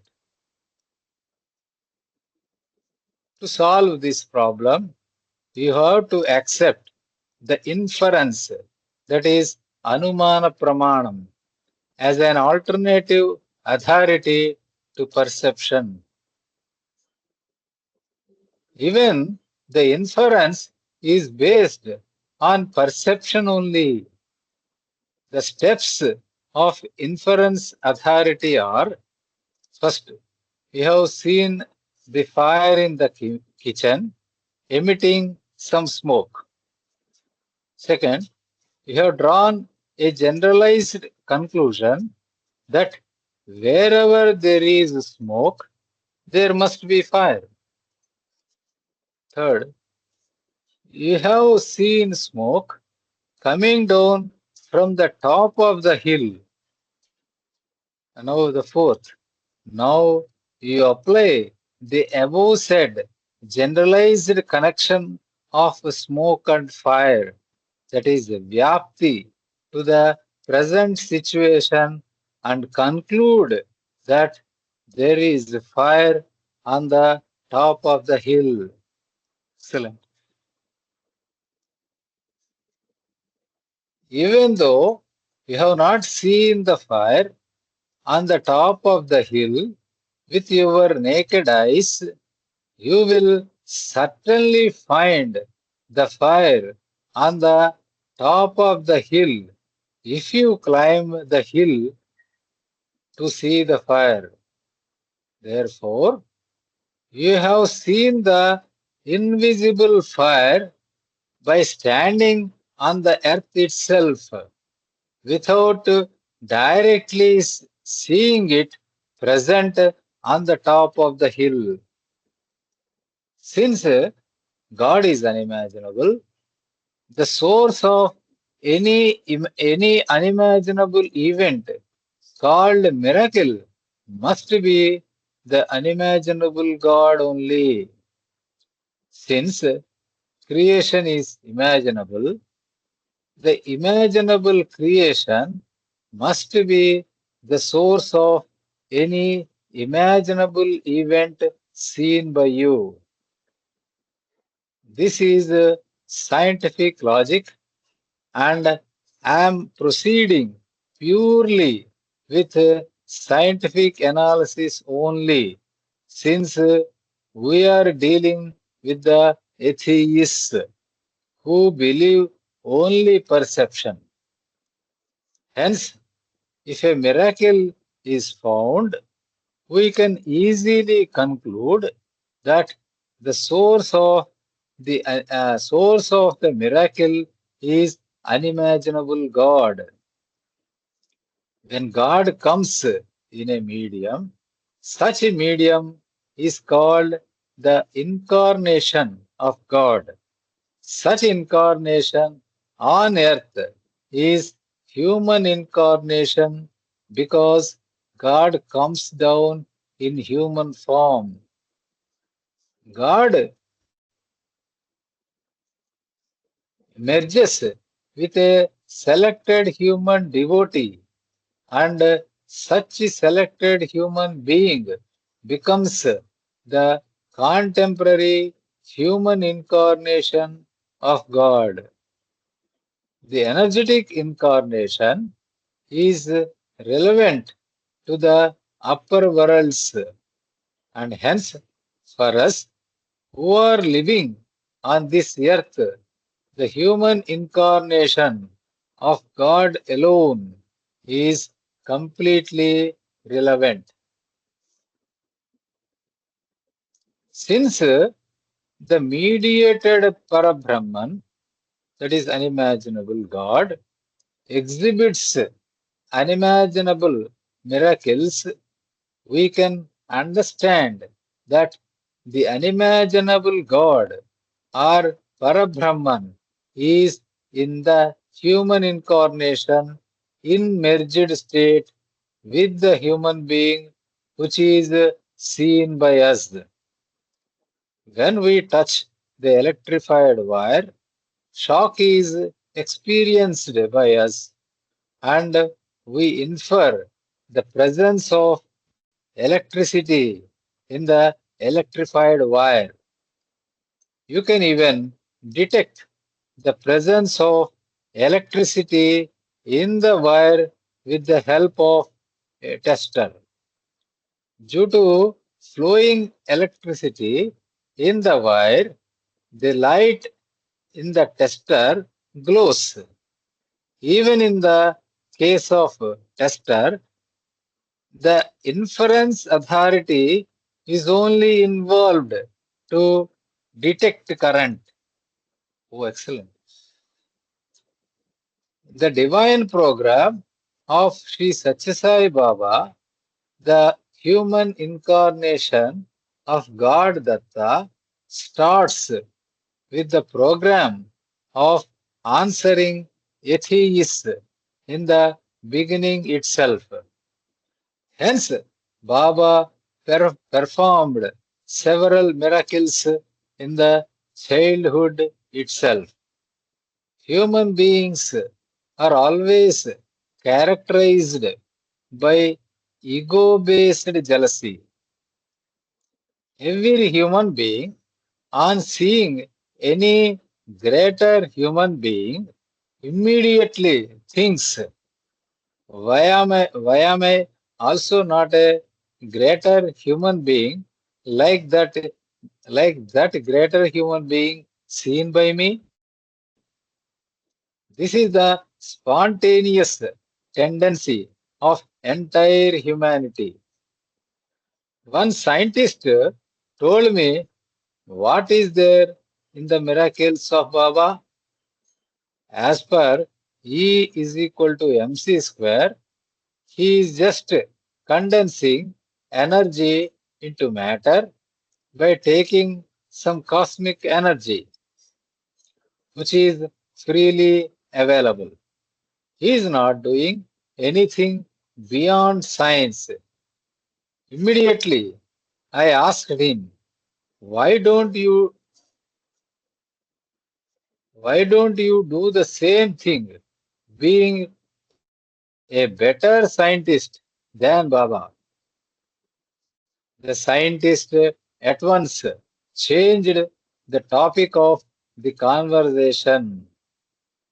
Another scientific genius commented like this: Baba is not creating matter. If he creates a sweet, it means that the same sweet disappeared from a sweet shop elsewhere and appeared in the hand of Baba. He is not doing anything beyond law of conservation of energy and matter.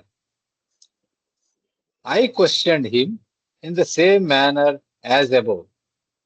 Then the genius told me, excuse me, I have to go to restroom for the sake of urinals. These miracles are practical scientific experiments for the proof of the existence of unimaginable God. Hence, we can call the spiritual knowledge as spiritual science that involves both teaching in classroom and in practical laboratory. Let any scientist or atheist explain the present miracle taking place in Hindupuram of Satsai district, in which a small marble statue of Shirdi Sai Baba is emitting water since many months, and gallons of water flowed so far. This miracle is also related to Sri Satyasai Baba because Sri Satyasai Baba declared in his childhood itself that he is the reincarnation of Sri Shirdi Sai Baba. Sorry. Several spiritual scholars say that miracles are of very low level in the spiritual path. 99% of these people speak negatively about miracles like this only because they are actually unable to do the miracles. The fox jumped several times to catch the grapefruits. It could not catch even a single grapefruit. Then it commented that it is not interested in grapes since grapes are very sour. Sri Ramakrishna Paramahamsa also commented that miracles are of low level. Here, the low level means the beginning level. Oh, excellent. Convincing a theist through miracles and turning him into theist is the beginning stage of spiritual path. After recognizing the existence of God, then only anybody will try to reach God through spiritual knowledge, theoretical devotion, and practical devotion. Recognizing the existence of God, that is Astityavopalabdhavyaha from Veda, through miracles is the step of foundation without which the entire upper building, that is further spiritual effort, cannot stand firm. After childhood, Sri Satsai Baba concentrated on spiritual knowledge through several speeches, concentrated on theoretical devotion by singing sweet divine songs, and concentrated on practical devotion by inspiring the devotees to do practical spiritual works in the name of God.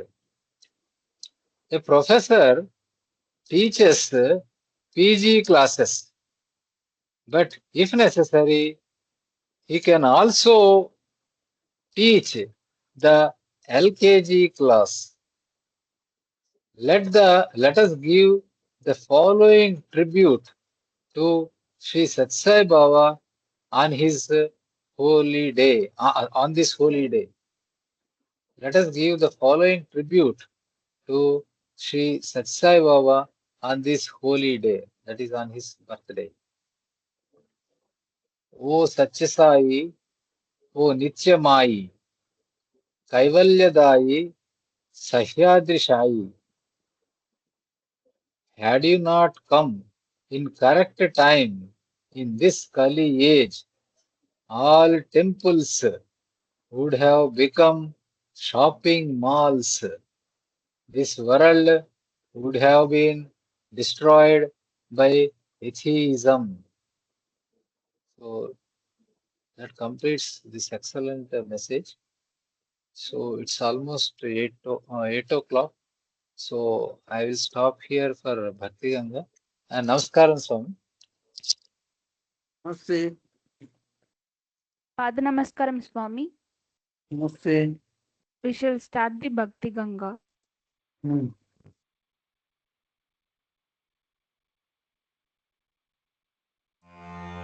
नमस्ते त्रिमूर्तिस्वरूपोज्ज्वलाय नमस्ते त्रिधासर्गरक्षालयाय नमस्ते त्रिशक्त्यङ्गनावल्लभाय परब्रह्मदत्ताय भूयो नमस्ते नमस्ते त्रिलोकादिमच्छत्ययाय नमस्ते त्रिकालार्थसन्दर्शनाय नमस्ते त्रिपुज्यर्थसद्बोधकाय परब्रह्मदत्ताय भूयो नमस्ते नमस्ते त्रिवेदस्वरोच्चारणाय नमस्ते त्रिपुण्ड्रोत्थरेखामुखाय नमस्ते त्रिनेत्रान्तरालोकनाय परब्रह्मदत्ताय भूयो नमस्ते नमस्ते त्रिधाचार्यरूपागताय नमस्ते त्रिवेदान्तसंस्थापकाय नमस्ते त्रिभाष्यप्रयागान्वयाय परब्रह्मदत्ताय भूयो नमस्ते नमस्ते त्रिबन्धेषणाखण्डनाय नमस्ते त्रिकर्मेत्वदाहानलाय नमस्ते त्रिदैहैकमोक्षप्रदाय परब्रह्मदत्ताय भूयो नमस्ते नमस्ते त्रिपादर्थमन्त्राधिपाय नमस्ते त्रिमन्त्रैकमन्त्राश्रयाय नमस्ते त्रिवर्णैकवर्णेरिताय परब्रह्मदत्ताय भूयो नमस्ते नमस्ते धरामण्डले सञ्चराय नमस्ते चतुस्सारमेयावृताय नमस्ते सकृद्भिन्नरूपेक्षिताय परब्रह्मदत्ताय भूयो नमस्ते नमस्ते शिवब्रह्मविष्णुवाननाय नमस्ते षडब्जांशुपाणिव्रजाय नमस्ते नसूयात्रिपुत्रायिताय परब्रह्मदत्ताय भूयो नमस्ते नमस्ते महाज्ञानसत्पण्डिताय नमस्ते गुरुश्रेणिराजोत्तमाय नमस्ते महायोगपीठेश्वराय परब्रह्मदत्ताय भूयो नमस्ते दत्ताय नवरत्नानां श्लोकमालां समर्पितां कृष्णेन पठतां सिद्धा श्रीदत्तसदनुग्रह ॐ शान्ति शान्ति शान्तिः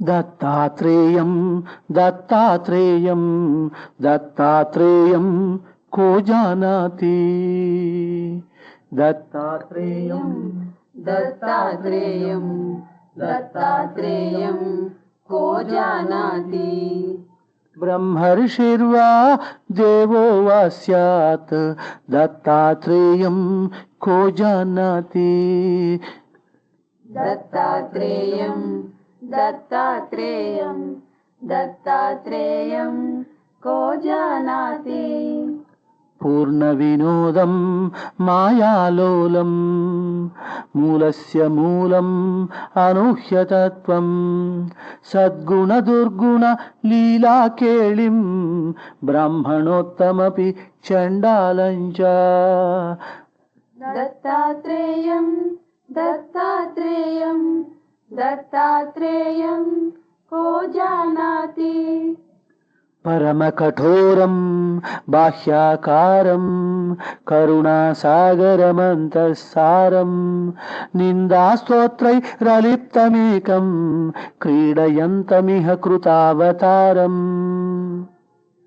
दत्तात्रेयं दत्तात्रेयं दत्तात्रेयं को जानाति दत्तं छिन्नं मूढा एवं वदन्ति लोके मायाबन्धा सर्वे छिन्नाः तदीयदृष्ट्या कैवल्याय दत्तात्रेयं दत्तात्रेयं दत्तात्रेयं को जानाति धर्मबद्धमपि धर्मातीतं ज्ञानानन्दं रसस्वरूपं कर्मणिमग्नं न कर्मबद्धं कर्मफलानां धातारं तम् दत्तात्रेयं दत्तात्रेयं दत्तात्रेयं को जानाति दत्तात्रेयं दत्तात्रेयं दत्तात्रेयं को जानाति दत्तात्रेयं दत्तात्रेयं दत्तात्रेयं को जानाति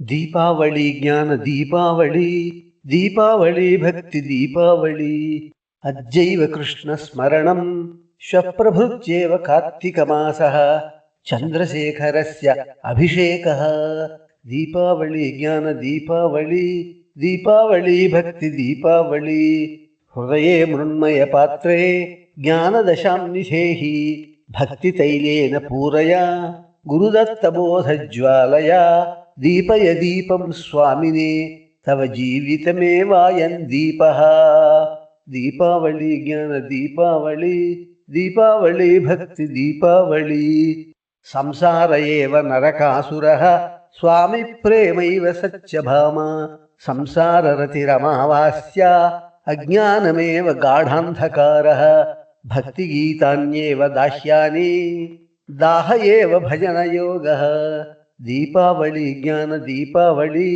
దీపావళి భక్తి దీపావళి రే రే జీవ మూఢమానవ అంతరర్థమవలోకయ విషయతృణం భక్షయసి నిత్యం పశురేవాసి పశుపతిం విస్మరసి జాయసే చ పశుజన్మ దీపావళి జ్ఞాన దీపావళి దీపావళి భక్తి దీపావళి అభిషేక స్వామి ప్రేమైవ గంగాజలం శుద్ధ ప్రణయ లింగమేవ సగుణరూపం త్రిదళ బిల్వం త్రిమూర్తిభావః బ్రహ్మజ్ఞానం విభూతిః విశ్వేశ్వర ఏవ గురుదత్తః దీపావళి జ్ఞాన దీపావళి దీపావళి భక్తి దీపావళి సాత్విక భావ క్షీరాభిషేకః సత్సంగ ఏవ దధ్యభిషేకః తనుతాపో ఘృతాభిషేకః ప్రేమైవ మధూరామభిషేకః స్వామి వాచ ఏవ శర్కరాభిషేకః దీపావళి జ్ఞాన దీపావళి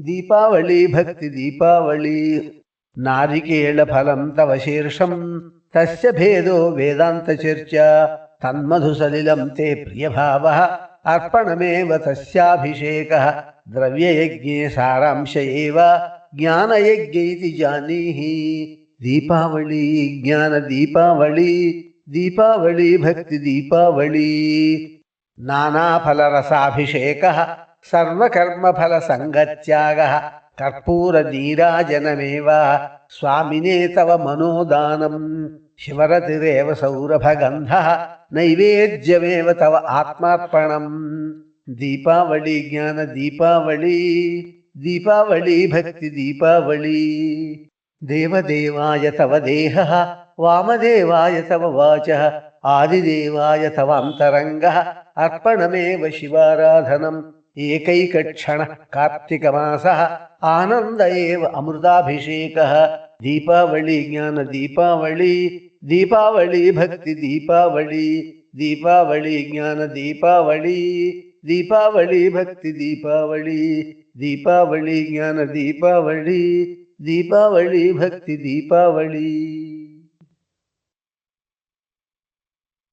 గురుదత్త శ్రీదత్త ప్రభుదత్త పాహి మాం విధిదత్త హరిదత్త హరదత్త రక్ష మాం త్రిముఖాని షట్పాణి కమలాని బిభ్రాణ శృతిసారమేయై సమావృత్త పదపద్మా వాణీశ లక్ష్మీశ గౌరీశ జగదీశ షట్శాస్త్ర దివ్యాస్త్ర వేదాంత శాంతికర గురుదత్త శ్రీదత్త ప్రభుదత్త పాహి మాం విధిదత్త హరిదత్త హరదత్త రక్ష మాం జ్ఞాన ప్రచారార్థమవతీర్ణ నరరూప వేద ప్రమాణ ప్రదీప ప్రవచనార్థ మందహాసానంద నిష్యంద మధుబృంద కందర్ప సందోహ సౌందర్య వందనం గురుదత్త శ్రీదత్త ప్రభుదత్త పాహి మాం విధిదత్త హరిదత్త హరదత్త రక్ష మాం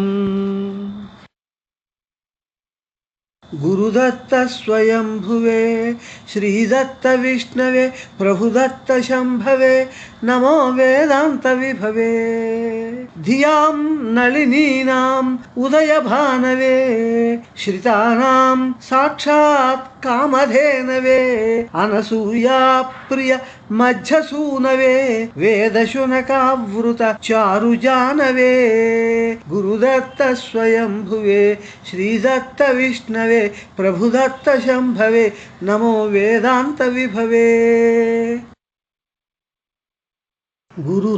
గురురాజరాజరాజం స్తౌమి శ్రీదత్త మహారాజం వేదాంత విషయ జగతి సామ్రాజ్యం పాపిభ్యోపి దయాసుధర్ణవ భాజం మందార మకరంద మధుర మందహాసం కుందార వింద కుముద బృందాంశుభాసం తిలకుసుమ సమాయత మనోహర నాసం స్కంద భార్గవ పింగళ నాగాదిదాసం గురురాజరాజరాజం स्तौमि श्रीदत्तमहाराजं गुरुराजराजराजं स्तौमि श्रीदत्तमहाराजं गुरुराजराजराजं स्तौमि श्रीदत्तमहाराजं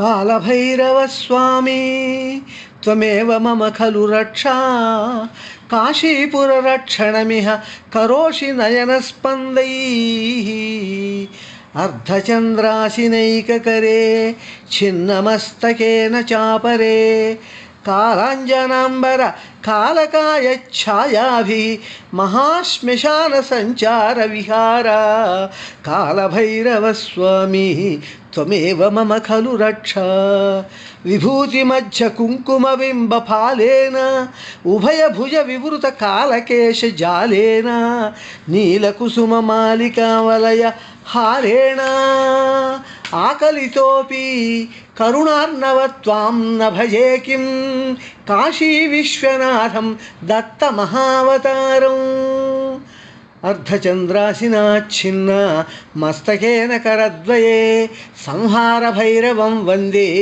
प्रहासविकटस्वरं कालभैरवस्वामी कथमधुना नायाति काशीपुरपालक पाहि कामितार्थं मम देहि कालजटाधर चन्द्रकणाधर कालाग्निकुण्डफाललोचनहर कालिका हृदय कमलिनीचर कालदण्डवलय ब्राह्मणकर कालभैरवस्वामी कथमधुना नायाति काशीपुरपालक पाहि कामितार्थं मम देहि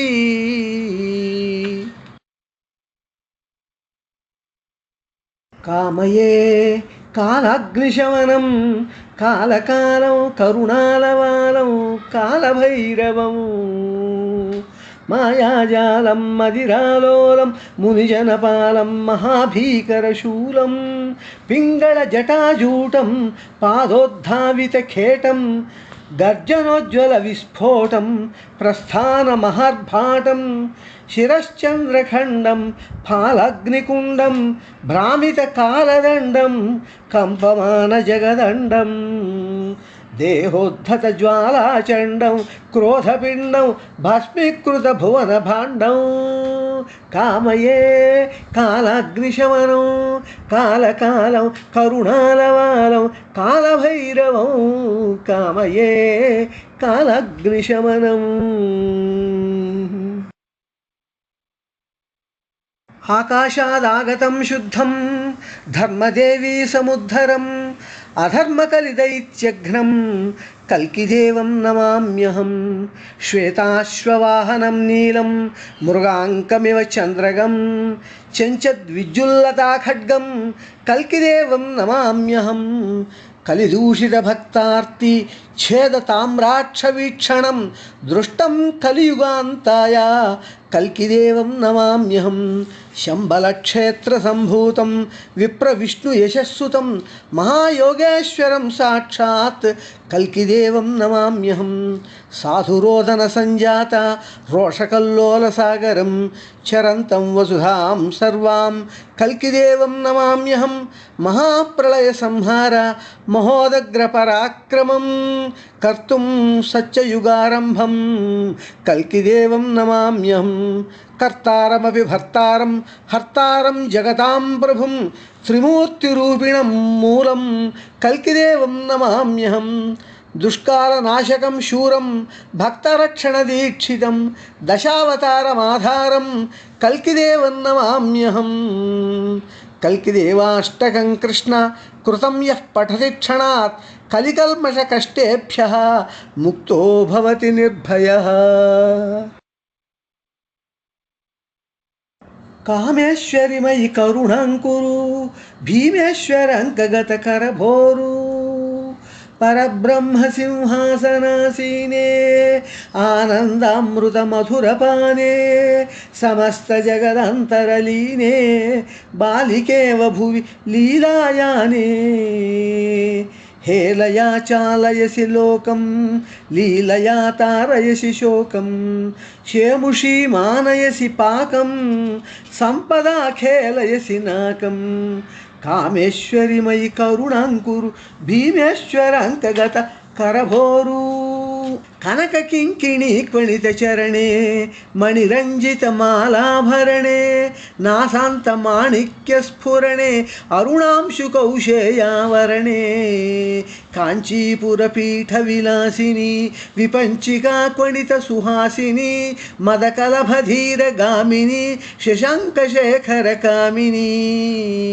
कामेश्वरि मयि करुणां कुरु भीमेश्वराङ्कगत करभोरु जगदंब विलंबिचिकुरे कंबुगळे बिंबांशुनिकरे नितंब संबाधित गमने व्यालंबे त्वामंब शमने क्वसा कामेश्वरी देवी परब्रह्माधिष्ठान देवता चतुर्दश भुवन चक्राणि लीलया दृशैव चालयन्ति श्रीमत्सिंहासनेश्वरी क्वसा कामेश्वरी देवी क्वाहं तत्पादरजो रेणूनाम् एकरेणुकोटिकिरणानाम् एककिरणांश प्रसादेन किञ्चिदुज्जीवितज्ञानी किञ्चिदुत्क्रान्तप्रवचनः क्वाहं क्वसा कामेश्वरि मयि करुणां कुरु भीमेश्वराङ्कगत करभोरु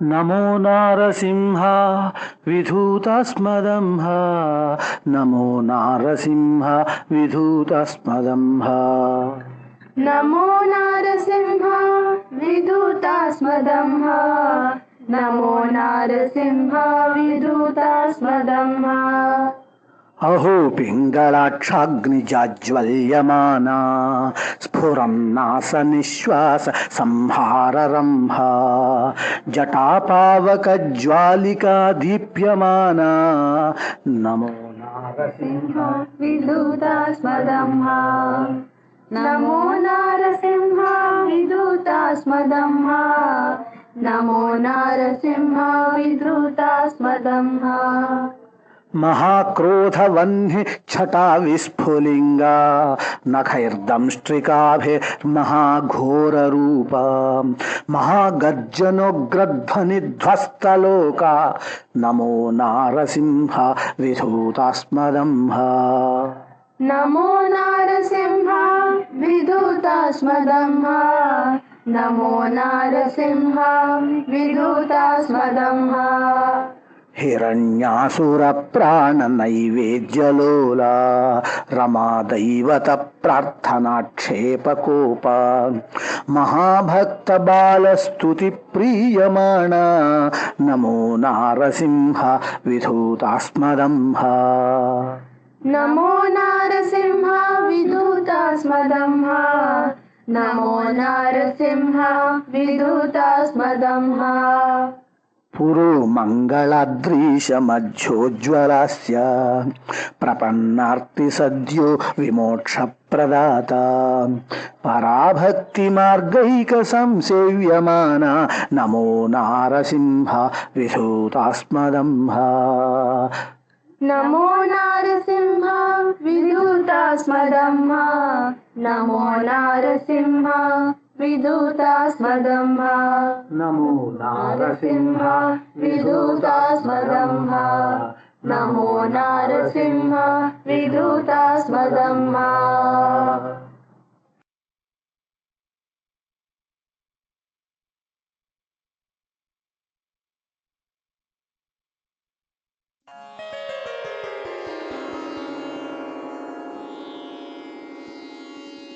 याचे श्रीरामं तवास्मीति याचे श्रीरामं श्रीरामं रघुरामं कल्याणरामं कोदण्डरामं पट्टाभिरामम्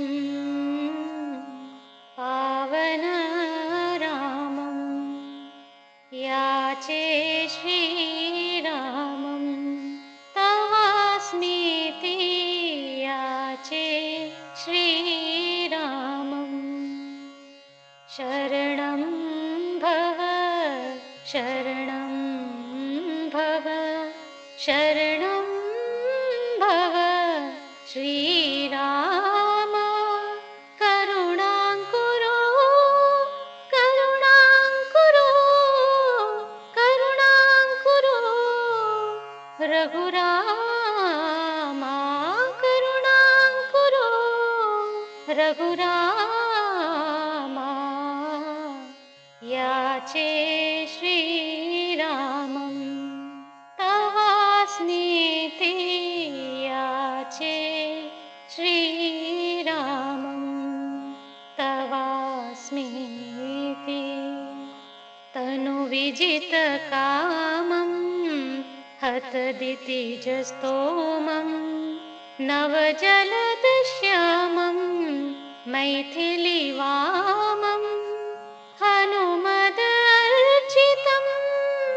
भरतपूजितं लक्ष्मणवन्दितं शत्रुघ्नसत्कृतं लक्ष्मणवन्दितं शत्रुघ्नसत्कृतं सीतासेवितं याचे श्रीरामं तवास्मीति याचे श्रीरामं दशरथात्मजं विपुलाक्षिवारिजम् एकशिलीमुख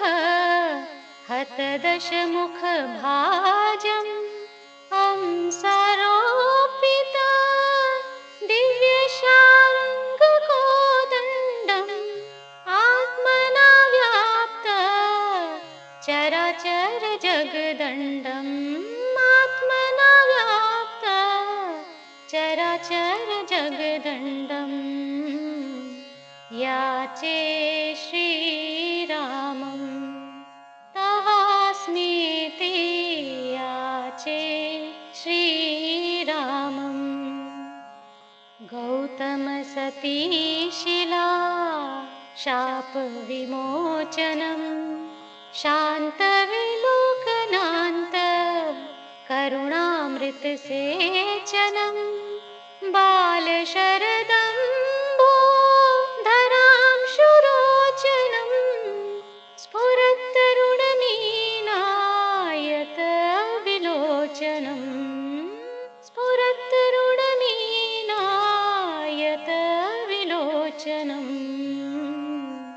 याचे श्रीरामं तवास्मीति याचे श्रीरामं याचे श्रीरामं तवास्मीति याचे श्रीरामं श्रीरामं रघुरामं कल्याणरामं कोदण्डरामं पट्टाभिरामं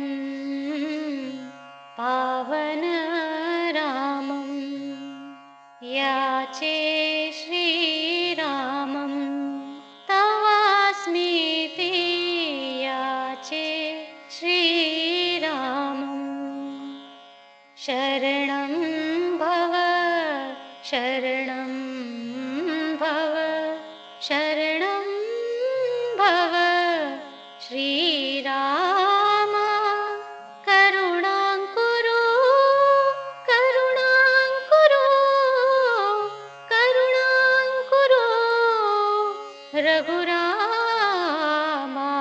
करुणां कुरु रघुरामा याचे श्रीरामं तवास्मीति याचे श्रीरामं तवास्मीति याचे श्रीरामम्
साक्षात् परब्रह्म श्री दत्ता स्वामी।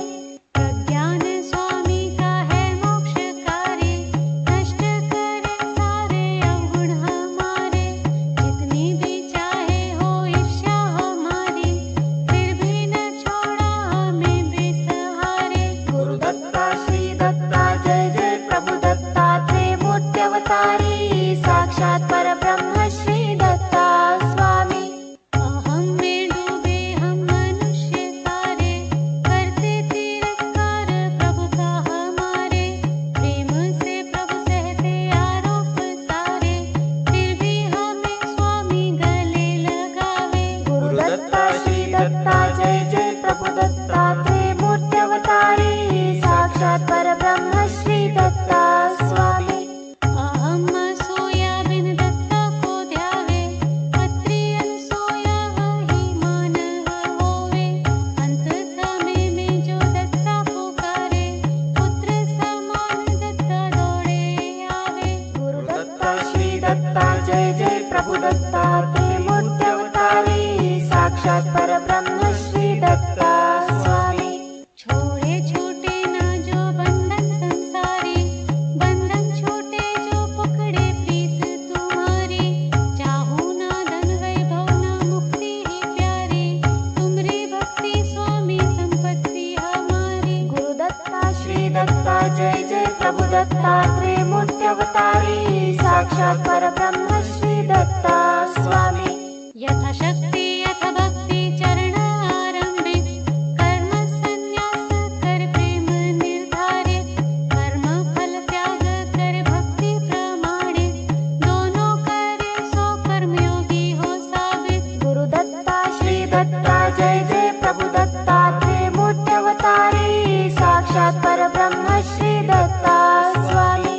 अमृत वचन स्वामी का नैया है पारे, सुन ले मन तू हो जा स्वामी का प्यारे।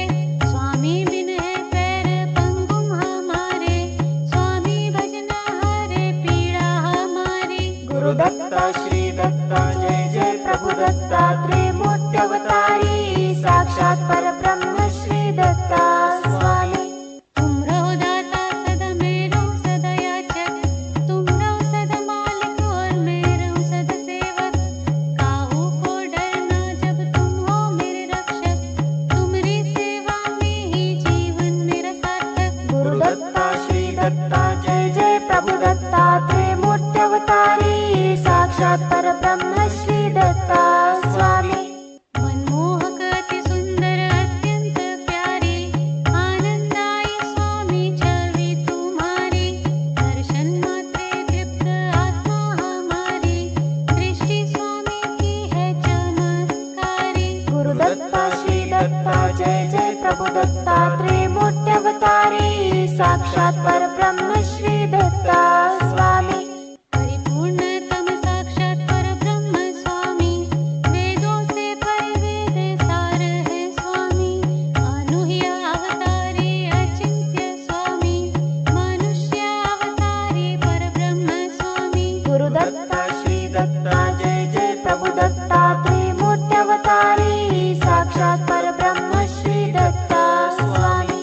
कायेन वाचा मनसेन्द्रियेर्वा बुद्ध्यात्मना वा प्रकृते स्वभावात् करोमि यद्यत् भक्त्या अनन्या। श्री दत्त स्वामिने समर्पयामि, श्री दत्त स्वामिने समर्पयामि, श्री दत्त स्वामिने समर्पयामि। परब्रह्म समारंभाम् श्रीदत्तात्रेयमध्यमाम् श्रीदत्तस्वामी पर्यन्ताम् वन्दे गुरुपरम्पराम्। सर्वविश्वन्यस्तपादपद्मायते वामहस्तालोल वेदशास्त्रायते ज्ञानसूर्यायते दत्तरूपायते श्रीवेणुगोपाल कृष्णाय वन्दनम्। श्रीवेणुगोपाल कृष्णाय वन्दनम्। श्रीवेणुगोपाल कृष्णाय वन्दनम्। गुरुदत्त श्रीदत्त प्रभुदत्त पाहि माम्।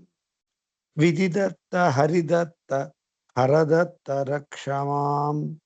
పాహి మాం దత్త రక్ష మాం దత్త.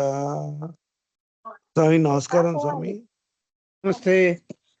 నమస్కారం స్వామీజీ. నమస్తే. నమస్కారం స్వామి. నమస్తే. నమస్కారం స్వామిజీ. నమస్తే. నమస్కారం స్వామి. నమస్కారం స్వామి. నమస్తే. నమస్కారం స్వామి. నమస్తే. నమస్కారం స్వామి. నమస్తే. నమస్తే. నమస్కారం స్వామిజీ. నమస్కారం స్వామి. నమస్తే. నమస్కారం స్వామి. నమస్కారం స్వామి. నమస్తే. నమస్తే. నమస్కారం స్వామి. నమస్తే. నమస్తే. నమస్కారం స్వామి. నమస్తే. నమస్తే. నమస్కారం స్వామి. నమస్తే. నమస్తే. నమస్తే. నమస్కారం స్వామి. నమస్కారం స్వామి. నమస్తే. నమస్తే. నమస్తే. నమస్తే. నమస్కారం స్వామి. నమస్తే. నమస్తే. నమస్కారం స్వామి. నమస్తే. నమస్తే. నమస్కారం స్వామి. నమస్తే. నమస్తే. నమస్తే. నమస్కారం స్వామి. నమస్తే. నమస్తే. నమస్తే. నమస్కారం స్వామి. నమస్తే. నమస్తే. నమస్తే. ప్రణామ్ స్వామిజీ. నమస్తే. నమస్కారం స్వామి. నమస్కారం స్వామి. నమస్తే. నమస్తే. నమస్తే. Is there anyone left to offer pranams to Swami? నమస్కారం స్వామీజీ. నమస్తే. उद्वेगरहिता संतोषरहिता शांति समुद्रा श्री दत्ता शांति समुद्रा श्री दत्ता शांति समुद्रा श्री दत्ता.